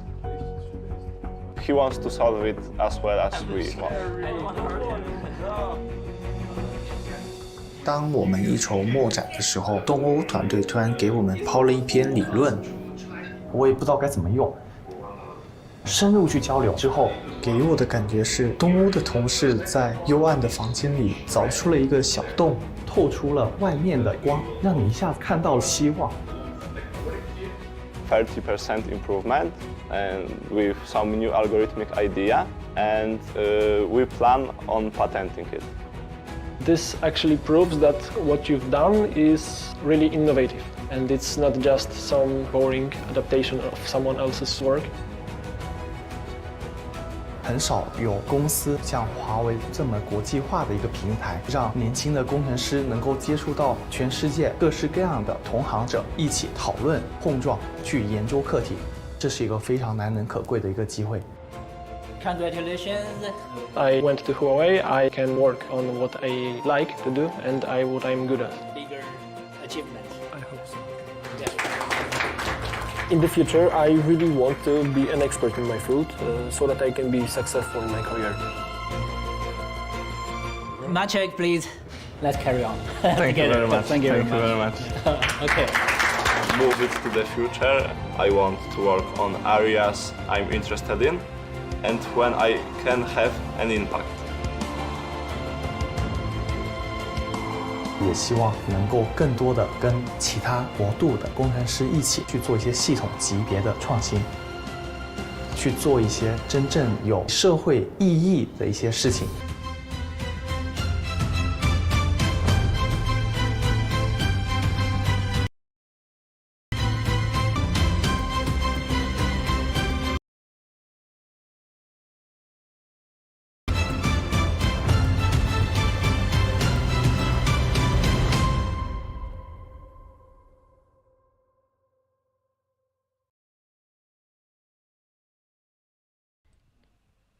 Hi, everyone, and let's welcome my next guest together. Please meet Dennis Liu.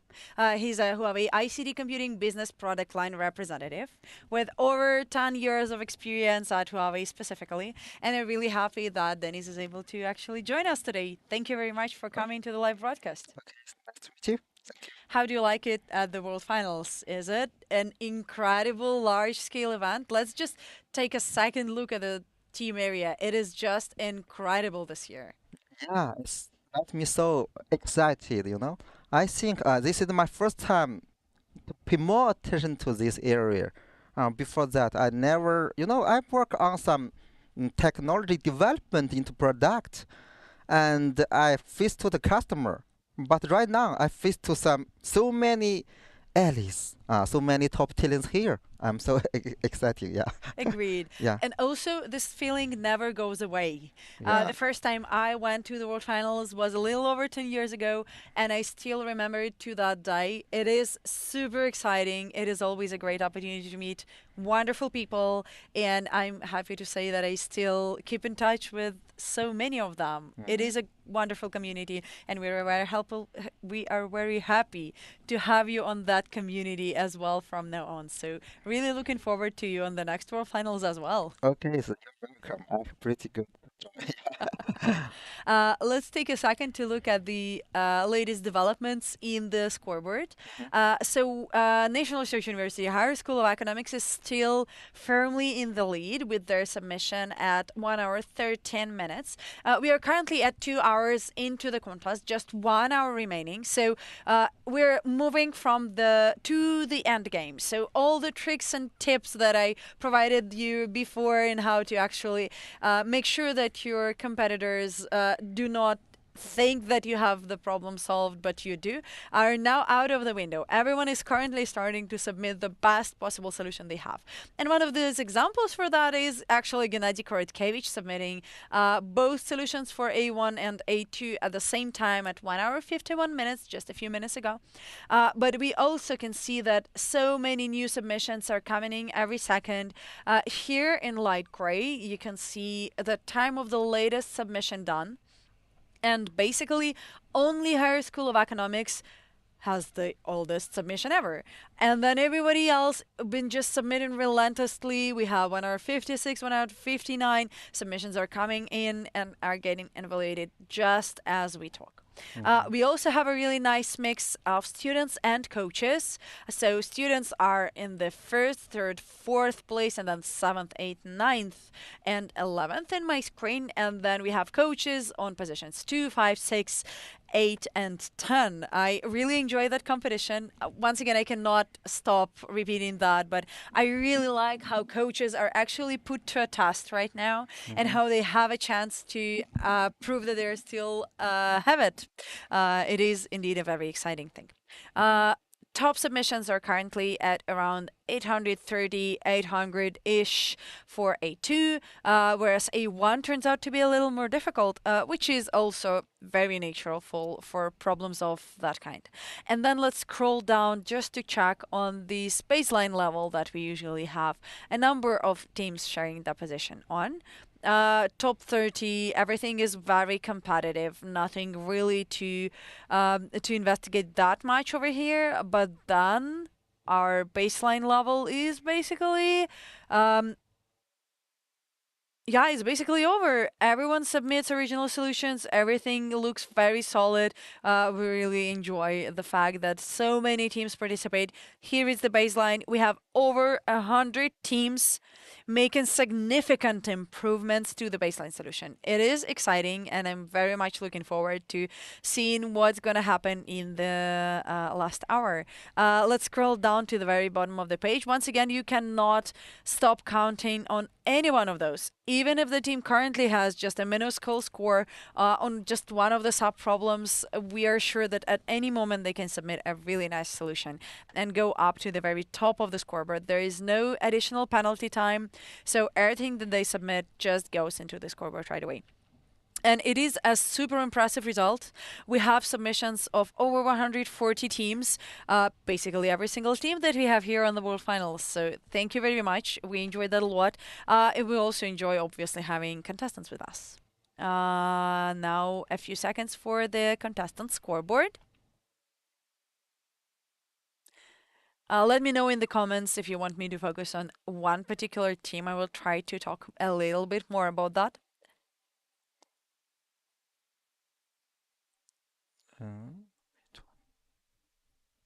I don't know where is university.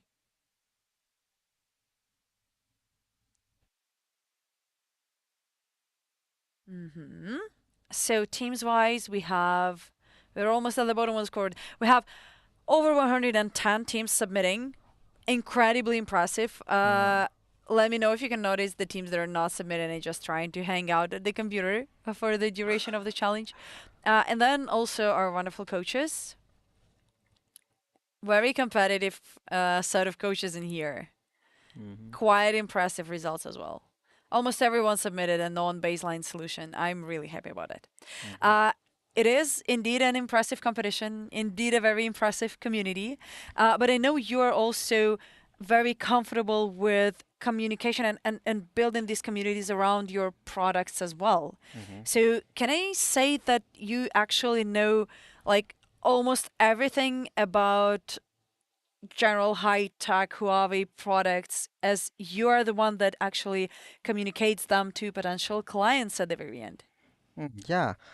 So for me, right now, I think for attract the top talents, I think I have some experience because I'm working for this part. My responsibility is to lay out and attract top talents to help us to solve some challenge issue. But right now, this year and last year, we all prepared some attractive activities for top talent to join.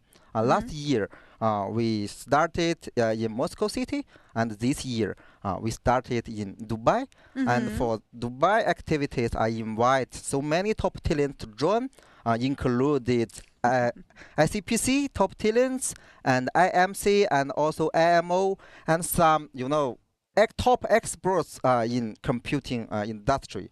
So I want them to sit together to help our computing industry to finish some challenge topic. And if this topic can be solved, it will be easy and soon to be applied to our product. And it will be more value and better experience in people's life. Yeah. I completely agree. In general, ICPC goal is to bring all the talented people together so that something new emerges and all the new opportunities that our students and contestants are exposed to during the World Finals are indeed very exciting. And I love that we have a Huawei challenge because, once again, more interesting tasks, more diverse set of tasks is definitely the way to go. But you specifically also is focused on the ICT computing area. And I know it is quite different from classical software engineering problems where you build applications and so on. What are the current state-of-the-art, most important challenge for the ICT computing domain today? Okay. I think today I will not talk too much about the challenge here. I just want to say we will have a lot of interesting tasks for our competition winners. So how about that? Because Huawei's strategy is about to bring the world with second choice. And in this way, you can see that if you want to test all the tasks, you should join more than 20 Fortune 500 companies in the past, but it's easy to be accessed by Huawei alone. So at this time, we want to invite ICPC winners to join our team, and that our industry can cover all the industry and all scenarios. For example, from chip design and from the software design and for some integrated system innovation. And the other scenario is about from cloud, a big data, database, and the HPC computing center and AI computing center to our traditional strengths of wireless communications and optical communications. So with ICPC background, I think our top talents can help us in so many, industry and areas. In this part, you can see all the full stack you will touch, and you can test. You can choose the interesting topic by yourself.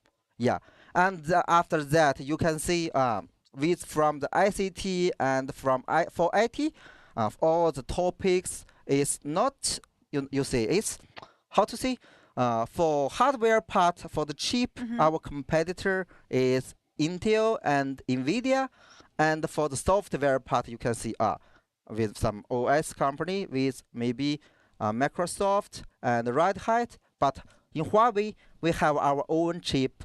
We have our Kunpeng, and we have our ASIC of NPU. And for software, we have our own OpenOla, OpenGOS, and Mansbo. So many, interesting topics you can join. Yeah. What is the most difficult problem that requires a solution right now, in your opinion? Okay. For example, I think the most challenging topic is about we can use maybe 48 nanometers technology to achieve maybe 14 nanometers performance. Wow. Yes, this is our top challenge topic. Okay. What skill set is required to be successful in that topic? Do you feel like ICPC contestant can just transfer into the chip design industry fairly easy? Do they have enough knowledge? Right now, we have our own experts. We can help them to explain to them how he can join and help us to solve these issues and problems. For ICPC background, they can work for our application part and for our middleware part and for our hardware part. As this part, I think this is quite hard for some university students. Agreed. But yeah. So we can help them. Don't worry. Yeah. That's so awesome. Yeah.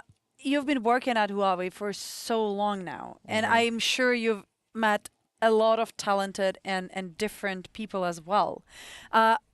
What problem, though, you feel like impressed you the most over the so many years? What was the biggest and most interesting challenge that you personally faced? Okay. So, I worked for Huawei more than 11 years, but before 9 years, I think I worked in our headquarters in China. And when I work overseas, okay, it's very different because in China, our culture and our work methods styles is different. Right. But work with our local talents and the employees, okay, it's very different because if I want to talk with them at first, interesting topic, I should choose some interesting topic to talk with them at first, and then I need to understand what's their ambition and what they really want to do. Yes, I will spend a lot of time to analysis about their technology background and help them to choose the topic who can make them easy to be successful. Yes, for each talent, I think we want them to be successful in Huawei. Yeah. So I want to help them. So this is quite a challenging part for me. Yeah. It is very interesting. Yeah. Thank you very much for sharing your experience. Okay. I enjoyed talking to you a lot. I hope our spectators also learned a lot of interesting facts. And also, if you want to learn more from Dennis, definitely catch up with him during the whole ICPC World Finals. Are you staying with us up until the very closing ceremony? Yeah, I will be there. Yeah. Wonderful. So definitely visit us at the booth at the hall number 2 at Huawei booth. Thank you very much for coming. Okay, thank you.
There are parts of our world where light can't reach. Divides that are too wide for rivers to flow. But technology has the power to help.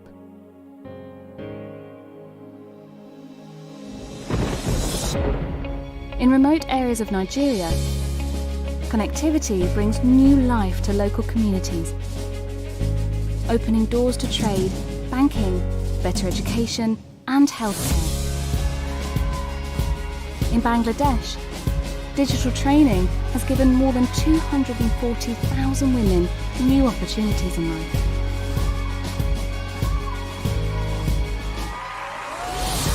With AI, deaf children everywhere can translate written words into sign language. So no child misses out on the joy of storytelling. In Central America, upcycled smartphones help rangers detect poachers and loggers, keeping rainforests safe for everyone. Our planet may not be perfect, but digital technology can help make it better. In the next 5 years, we want to work together with our partners to help 500 million more people directly benefit, focusing on healthcare, education, environmental protection, and economic equality.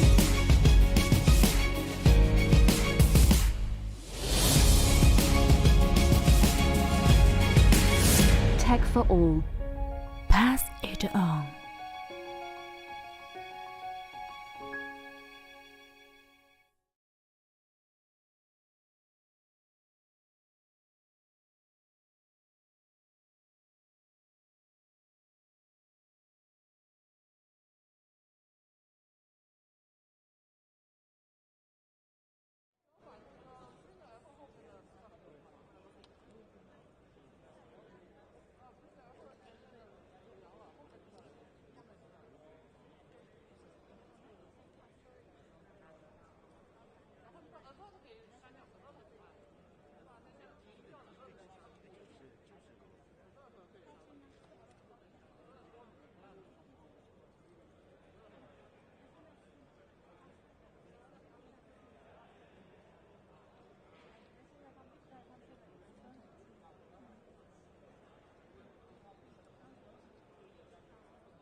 And hello, everyone, again. Yet another wonderful guest, yet another interesting colleague from Huawei. Please meet Pavel Rudak, who is a senior R&D engineer from Institute of Strategic Research at Huawei. Hi, Pavel. Great to have you Yes, here. hello guys, hello, nice to see you. Yes, my name is Pavel. Yeah, and Lydia, nice to meet you. Thank you for this chance to speak for so bright, like guys. Yeah, so talented guys. So It's really nice to see you in person. We've met multiple times over Zoom calls, videos, and general chats that are in common between Huawei and ICPC. But it's really nice to be able to actually see each other in person. And that's the best thing about ICPC. I love that specific thing because everyone has a chance and a reason to come into one place and to be part of that community, like physically. It is something different, and we are very happy that we are back to the offline World Finals. It is a huge improvement in my, for example, quality of life. Can you please introduce yourself, tell our spectators a little bit more about you? yeah, first of all, guys, I'm also happy to be here and participate in so exciting and so great event like final of ICPC World Final in Dhaka. So I'm very happy, really. Lydia, thank you for this interview and for the chance to again to have some words about my participation and my company participation. Yeah, my name is Pavel Rudak. I am from Huawei Institute of Strategic Research, and I am a senior research engineer and working for Research and Development Center of Huawei. So I'm not businessman, I am scientist. And first of all around the science, algorithm, mathematics, even material science, because I am mechanical expert, first of all. Oh. Yeah, so all of this is very, how to say, very important for me, and I love it. Yeah. So, and I work for Huawei already 5 years. I have been working 5 years for this company. Yeah, so I have some feeling about this experience. Yeah. Oh, it is very impressive. 5 years is a really long time. What keeps you going? Because for me personally, it is a very difficult and interesting challenge to be able to find new tasks and new challenges and new interesting things to do in a company that you're already familiar with. For example, the first year is usually very, honeymoony. Everything is very new. You need to know so much, and you try to meet new people, and you also enjoy that a lot. And then the next 2 years is usually the best time for actually independent product building, figuring out how you can actually do things on your own without any extra help. And so it is very initiative moment when you try to go out and try to find new people, as opposed to previously good and nice people finding you within a company and introducing you to the project. What moves you up to the 5-year period of time? What's interesting? Yeah, 100%. Like some stage you have different experience every year. Yeah.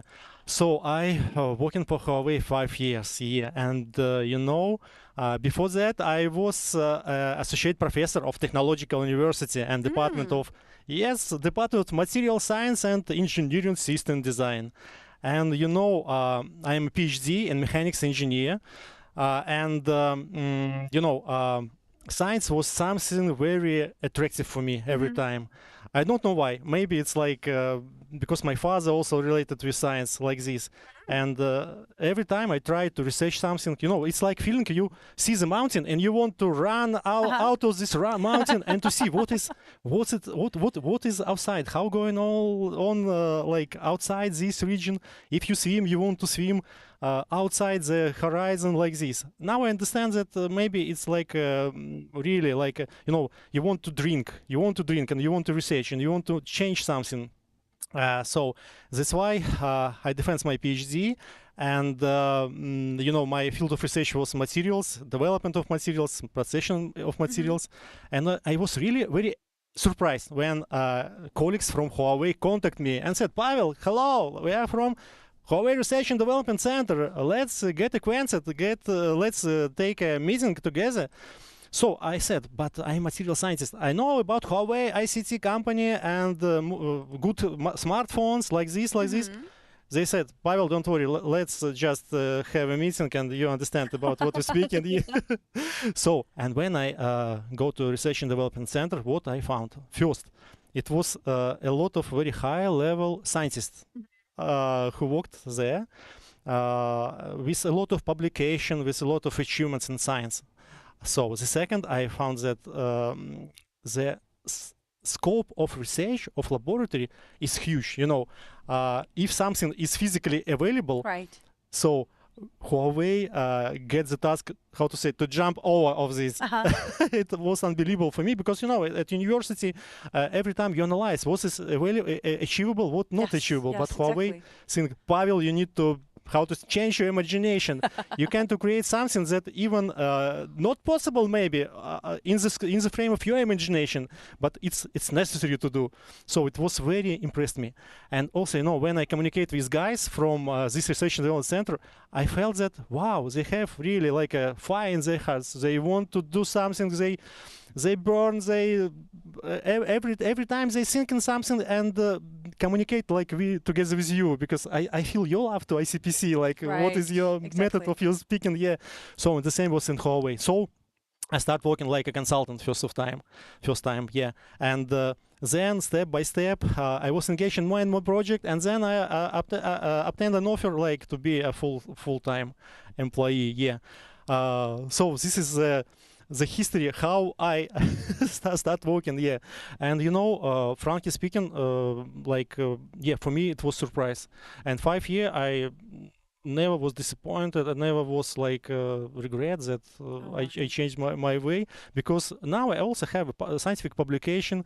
Now I'm like in cutting edge of science and with global industrial companies. So my feeling is very well. Yeah. Is there something you miss from the university times? When I left university, it was some thinking that, wow, maybe 12 years it was done. And it's every time like some, not just scientific research, but also work with students, with young generation. You can translate your knowledge, you can influence. It's like a surgery, by the way, I think, because teacher, it's like a guy who really can influence, who can change the life of students. It's very important, yeah.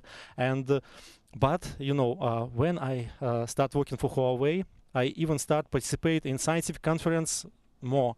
I also have some interns, so I communicate with guys who are very focusing on like global company, the scientific business development, yeah. And also I still have very deep communication and cooperation with my university. We have cooperation project. It's also one of the one of the way of development of science. Not just because we are scientists with our own area of expertise.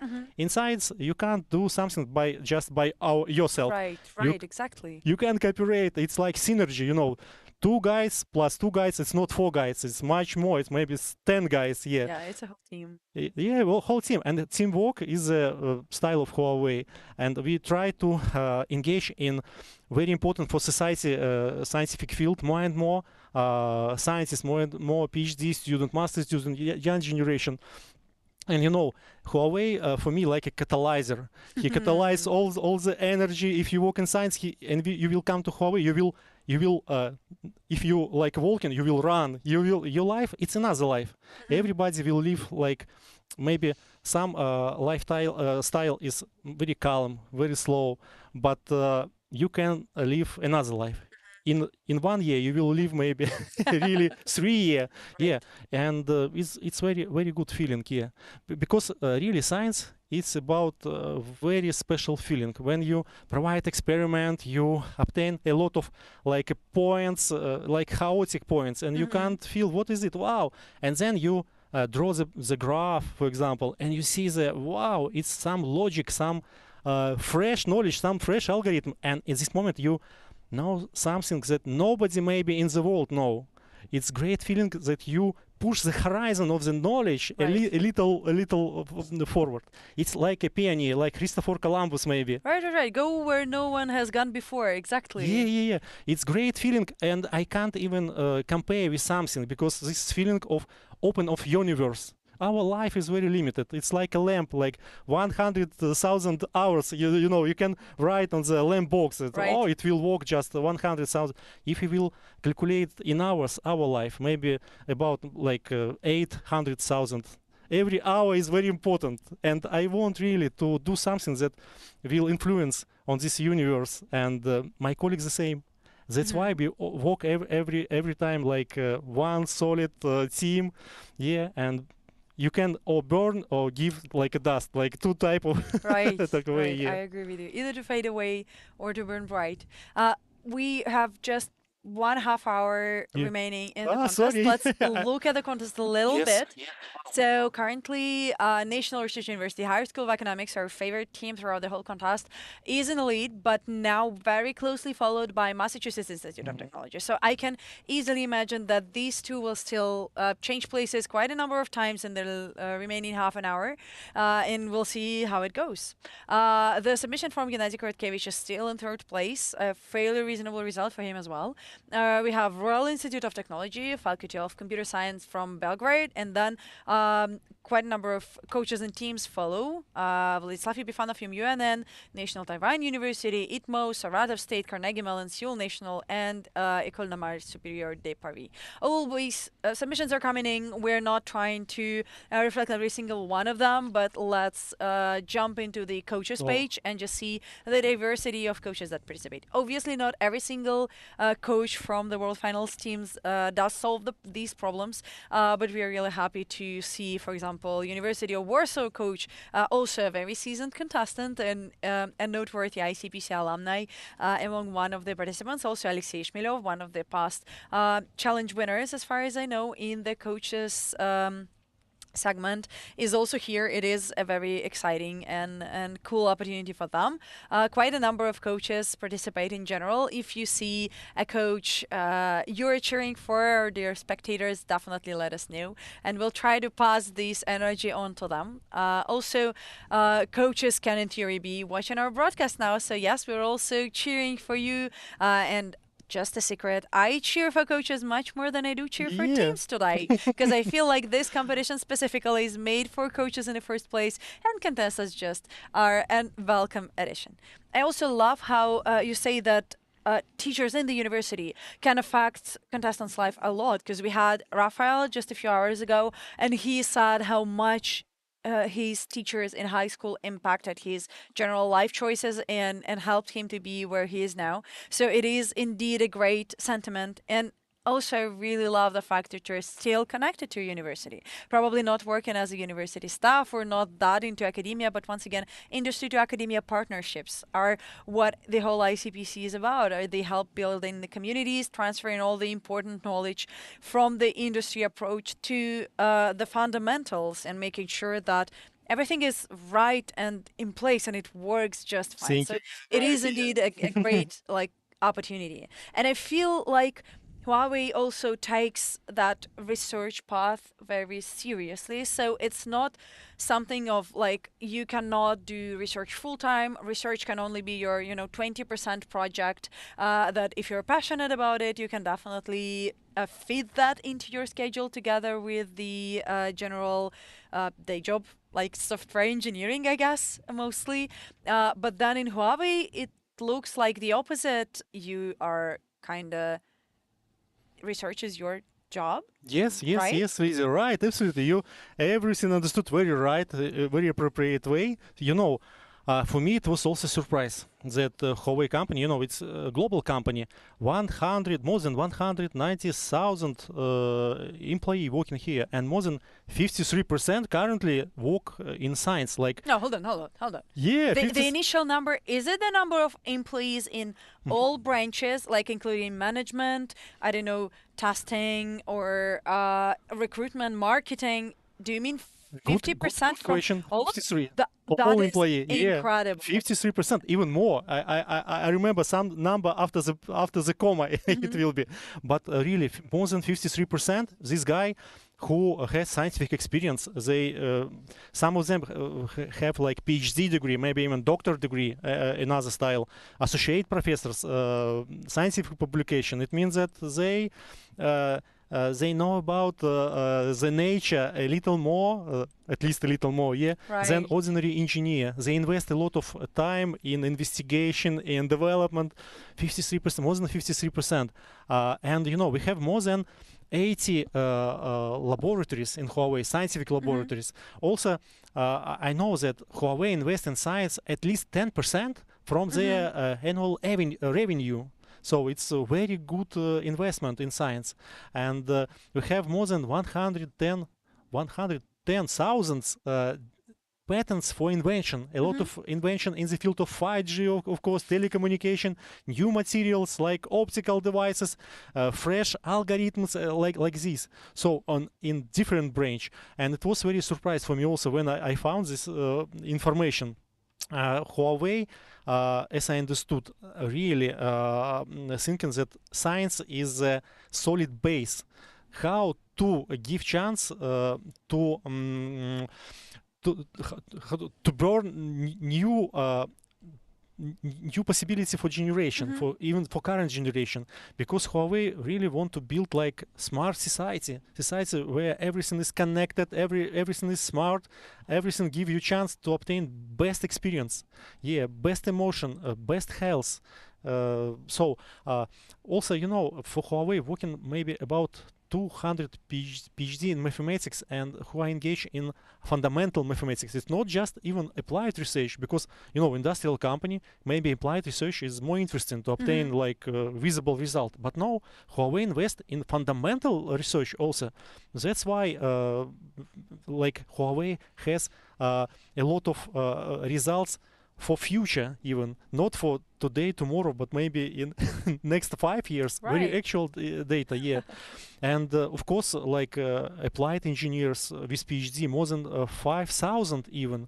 So science really very important for Huawei. That's why we have like research Institute of Huawei, also inside Research Institute, research laboratories with their own expertise, research and development center in UK, in Sweden, in Finland, in Canada. So in all over the world, you can find different laboratories with different field of their own expertise, and all of these laboratories, they try to establish very fruitful collaboration with local strongest scientists, local strongest institution, university, to go ahead together, and to solve the more challenging task. Every time more challenging task, it's very interesting every time. It's also very rewarding, Yeah. because I think that you just have people that enjoy solving challenges, just as our contestants do. Let's also notice that a submission from 2 hours, 32 minutes and 33 minutes from Gennady firmly places him into the first place. Yes. The break is not that bad, but still it is a very competitive first place so far. Congratulations. And we also have a really close competition between third and the fourth team. It also obviously affects the prizes. So we have wonderful prizes today.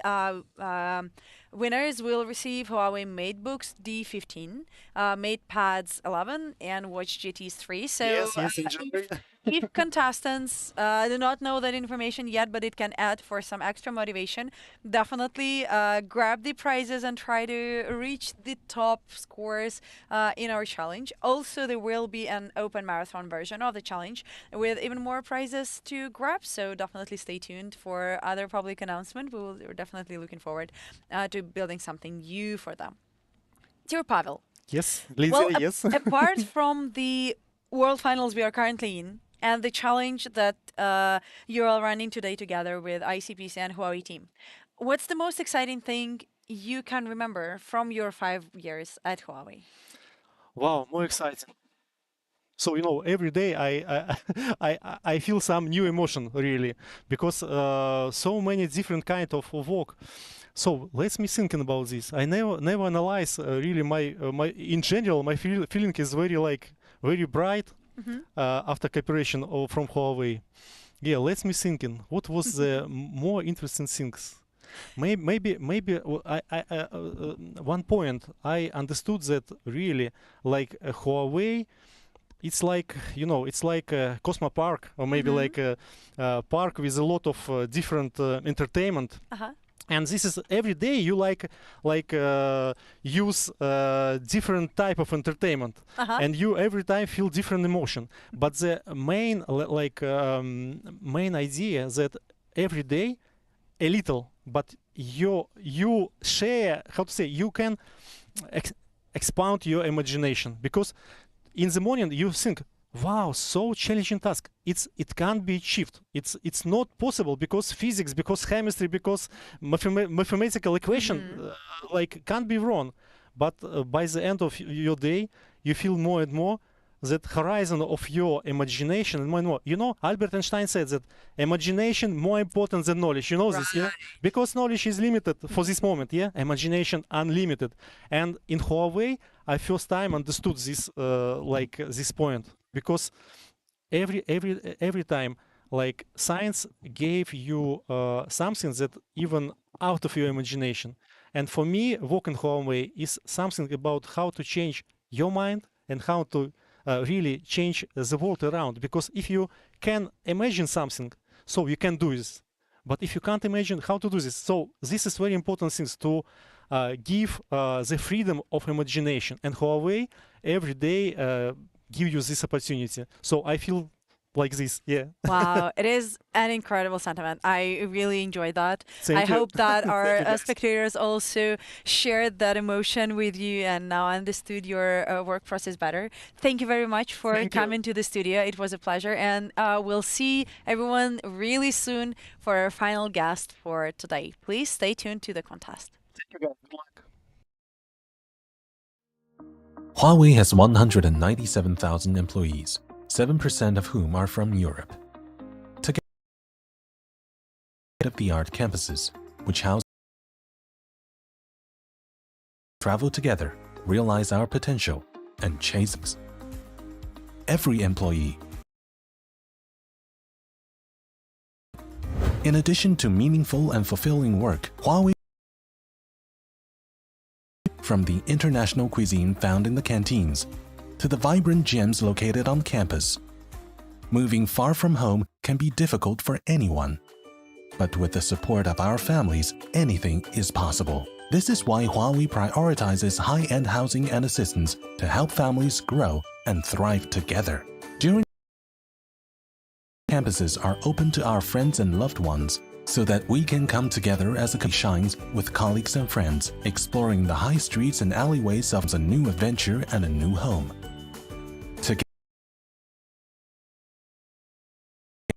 Huawei provides a home for everyone who is willing to take that first step with us. No matter the distance, together we belong. Together, we will create a better future and build a fully connected, intelligent world. Welcome to Huawei.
扔了，你把它扔了，你把它扔了，不然可能就是直接把它扔死。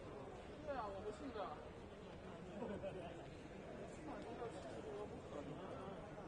对，不可能不满足，肯定满足。不用，你不放3，你不放3，你不放3，没有道理，没有道理放3能不放3？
dear guests, I'm really happy to introduce you to the latest but not least guest of today's broadcast. Please welcome Professor Bill McCall from Zurich Research Center of Huawei.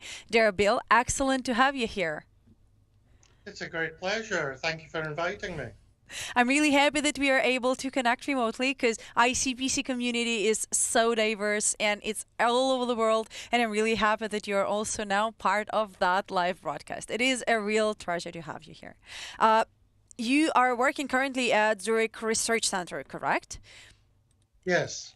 Can you Yes, tell I'm me the a little? director of, I'm the director of a new lab in Zurich, which is focused on very broadly on computer systems research. What are the main challenges? Can you give me an example of a challenge that your team solves? Well, the situation in computing today is very exciting indeed. I would say that computer architecture is changing faster today than has ever been the case in the last 30, 40 years.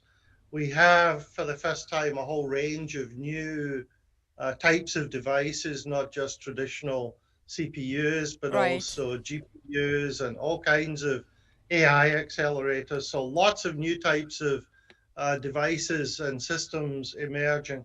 But we also have new business models for computing, most notably cloud.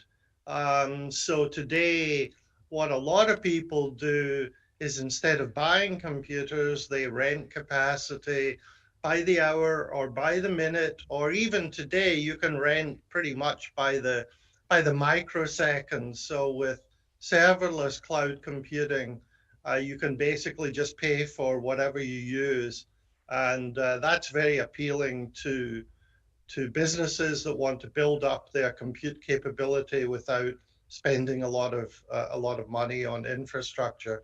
So these two things, new hardware and new business models like cloud, are opening up all kinds of new challenges. And at the heart of all of that, of course, is software. So the whole point of cloud computing is to be able to offer software as a service. And that, again, is a radical change from the way the software industry has been for decades.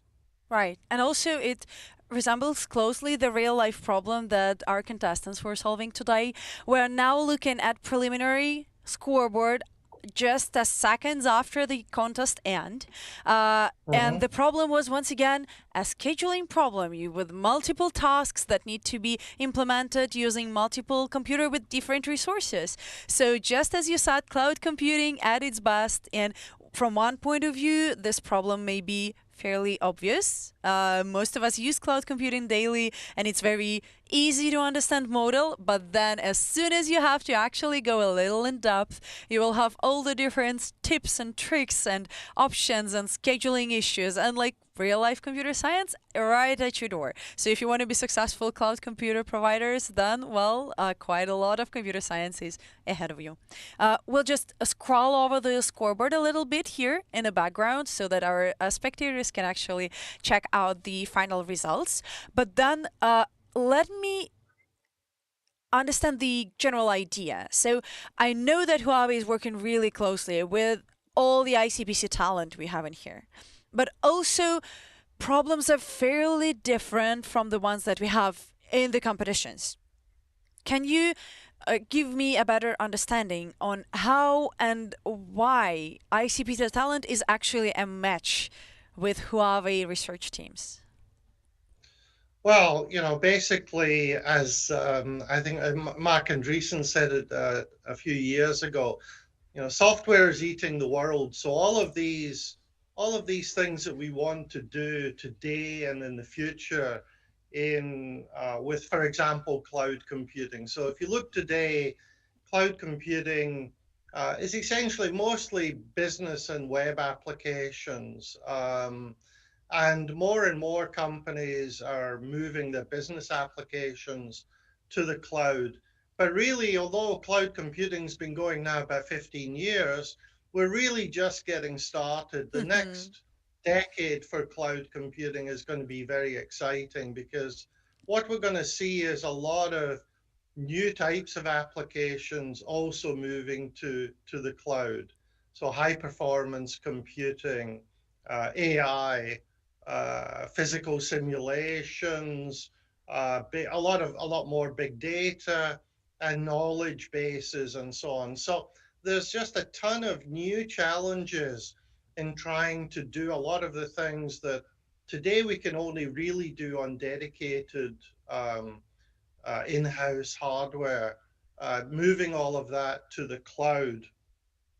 And actually, you know, the real challenge is we can build the applications. The key challenge, just touching on what you said about scheduling, the real challenge in cloud is how to make it really, you know, better, faster, cheaper, so that it appeals to more and more companies to use the cloud.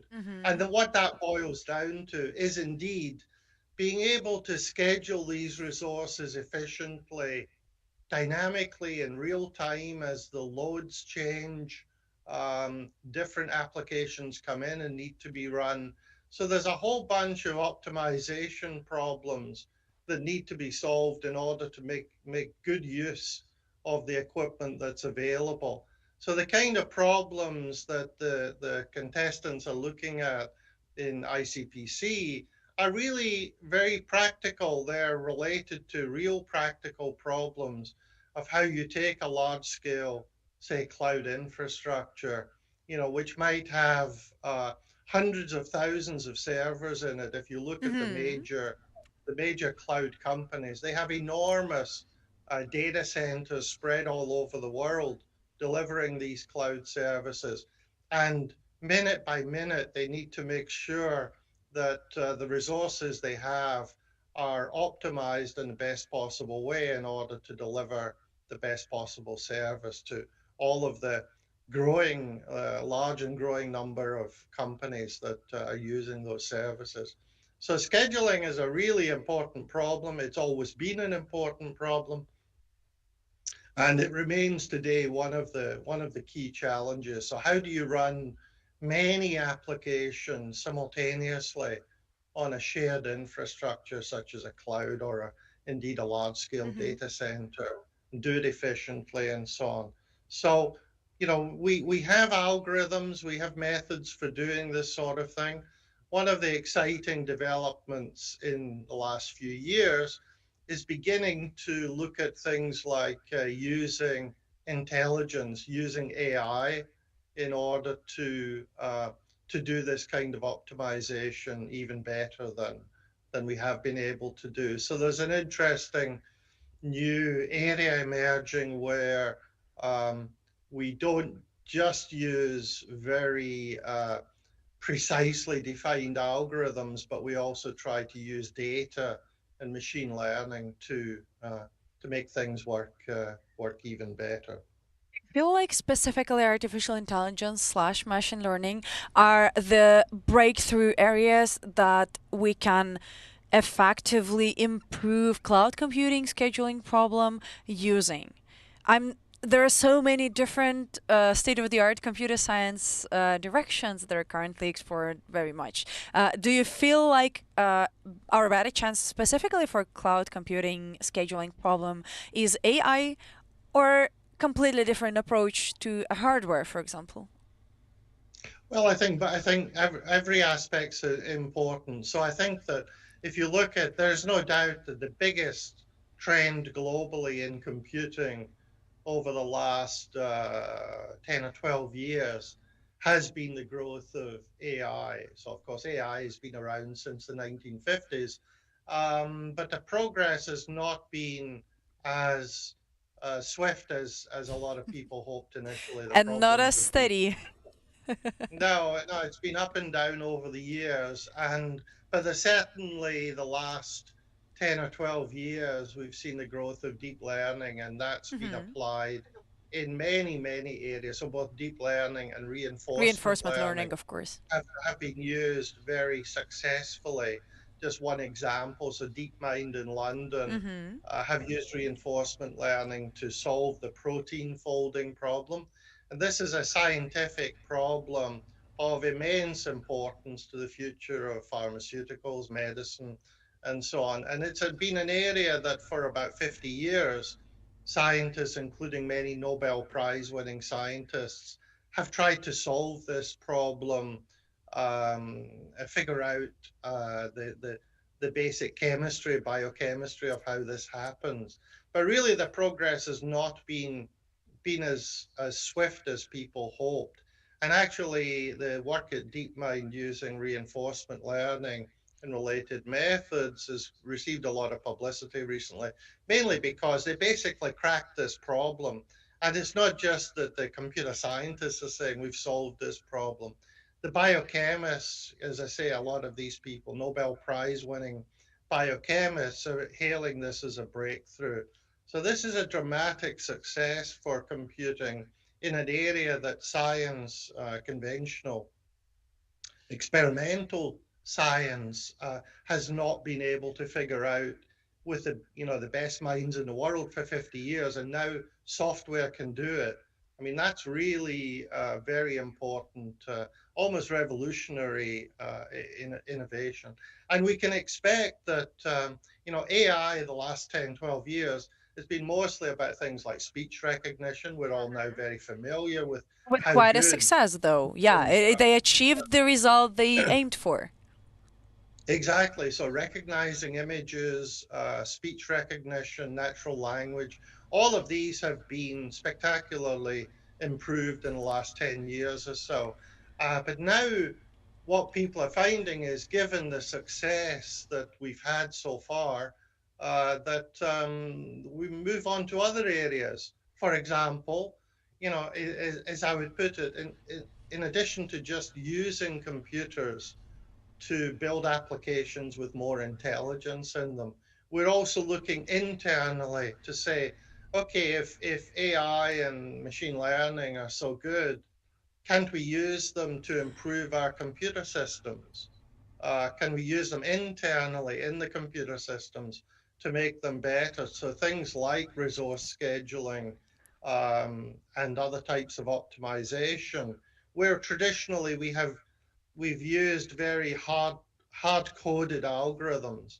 We can now begin to learn from data in the same way as we learn about speech or language or vision from data. So that's a really exciting trend for the future of software, that we not only develop specific algorithms, but we also use data to try and make everything just much more efficient. Exactly. And also, our contestants, ICPC participants, and ICPC alumni do really know the precise difference between the program that runs efficiently in online setup and the program that runs efficiently in offline setup. Just as in today's challenge, they had an opportunity to either in fact, solve two problems at once. First of all, solve the problem where you know all the data in advance and you just have to calculate everything carefully. Or the situation where you're given just the parts of the data and you have to actually figure out things as you go. And both are equally important for nowadays. I'm really looking forward to probably future Huawei challenges on the ICPC World Finals, where we will also be able to experiment with the same duality of either sending something to the cloud and calculating things in the cloud, or doing things locally, or maybe just going 70-30 and trying to figure out the right balanced way to not consume too much bandwidth, but also get the best possible performance right away. Those are all really great points. So, my background, way back when I started in research was in the area of algorithm design and analysis. So the point you made about online and offline computations is really important, because clearly, one challenge, as you described very precisely, is you've got all of the data, historical data, and you try to use that as a basis for solving some problem efficiently. So you're working with existing known data. But of course, today, a lot of times you don't. You have the data streaming in continuously, and therefore you're not able to just go offline for 3 or 4 hours and crunch some big computation. You have to actually make a decision quickly online. So this area is well established in the field of algorithm design, this difference between online and offline. And by and large, the findings over the years have been quite positive. Quite often we are able to do things online almost as well as we could do if we did have all of the data. But it does require a different shift in the way you think about the algorithms and the software. But certainly there's been a lot of success in those sorts of areas, but it's becoming even more important today with the sheer volumes of data that quite often, when it used to be the case that we would think about algorithms in terms of their complexity or their cost, we'd say this is a quadratic algorithm, or this is an n log n algorithm, or a cubic algorithm, or an exponential algorithm. And we used to always think that linear time would be the best possible. Like you couldn't do the problem faster than just reading the data. But actually now, curiously, we can actually solve some problems even without looking at all of the data. So there are ways in which you can sample the data. So if you have a trillion values and you want to compute some property, you don't necessarily have to look at all 1 trillion of them. You may only have to look at 1 million or even some smaller number and work out a good solution. This is another real breakthrough, because as the volumes keep increasing, we get to the point where we just cannot even look at all the data. It's just too much. So the points you made are all very good. The difference between online and offline, whether we actually need to look at all of the data, and the new demands are to do things, of course, ever faster in shorter amounts of time. And these techniques are really important for that. I completely agree. And it is a very exciting prospect and opportunity in general for the future problem solvers, because I feel like we have so much unsolved. We have so many new different formats to explore, and this is definitely one of the best things to do. And it is now the perfect time to do research and to transfer from engineering closer to academic and research processes, because first of all, so many problems, just as you said, but also an excellent environment, an excellent amount of industry to academia cooperation to achieve the wonderful result you've been talking about. As we are closing the ICPC challenge brought to us by Huawei broadcast, do you have any final words for our contestants? They've just spent 3 hours of their life solving one of problems presented by you and your colleagues. Do you feel like you have more of those? Yeah, I mean, we have no shortage of problems. So basically, the software industry, the world of software is quite unlike almost any other field. In most areas that one might work in, it takes a lot of people to do anything significant. You may have a project, you want to build a bridge or design an airliner or something like that. Whatever it is, it requires a lot of people with a lot of different skills, huge teams, to do anything really useful. The spectacular thing about software is that this is not the case. What really matters is the quality and the skills and the expertise of the software developers. So as we've known for quite a few decades now, a small team of really good people can often beat a large team of more average people. So it's a kind of winner takes all kind of world software, where what you're always looking for is that small group of software developers who really are significantly better than the others. Because if you have those, you can do some magic things. So, you know, the area I've worked in, parallel computing, you know, we've been developing in order to make computers go faster, you need to use parallelism. And, you know, we've been working for decades to build software tools that developers can use to build parallel software. However, the reality is that even after several decades, we're still in a situation where if you take the number of programmers that are in the world, let's say, I don't know the exact figure, but let's say it's a few million at most. So let's say it's 1 or 2 million, something like that. Out of that group, the number who can actually write good parallel programs, I don't just mean write a simple Python program or something, but that can actually design software that can run on hundreds, thousands, tens of thousands of computers simultaneously to solve some big problem. The number of people who can do that is tiny. You know, it's probably smaller than 1% of the total of programmers. So this remains a major challenge for us. First of all, we'd like to get more people available, but the reality is that, you know, we've been in this kind of situation for quite a long time, and the conclusion you can draw from that is you really, if you want to do amazing things with software, you really have to identify the top programmers, give them a great environment to work in, and hope that they help you to solve some of these big problems. So I would say that the ICPC community is clearly, not just for Huawei, but for every company that's serious about software and changing the world in the future. You know, this is a community of very talented people that we would all be very lucky to have the opportunity to bring them to our organization and to give them great problems to work on, because that's the way we'll really make success in these areas. So thank you very much for welcoming our contestants.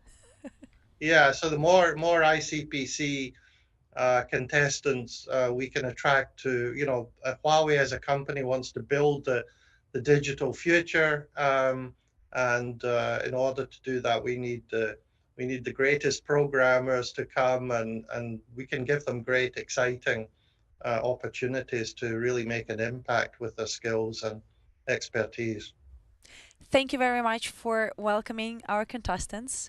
And personally, for me, thank you very much for joining us in this broadcast. I enjoyed your participation a lot, and I'm very much looking forward to your future ICPC and Huawei endeavors. Okay, thank you very much. Thank you for inviting me, and it's been... Innovation is a journey of doubt and uncertainty. From 5G deployment and its ecosystem came digital transformation in all industries. From Huawei Cloud came the wonders of widespread remote healthcare. From AI machine learning came better, more intelligent ways to protect the Earth. From AI computing came advanced astronomy research and a deeper understanding of the cosmos. From new ways to live, a greener Earth, and futures beyond our imagination. Our journey of innovation will never end.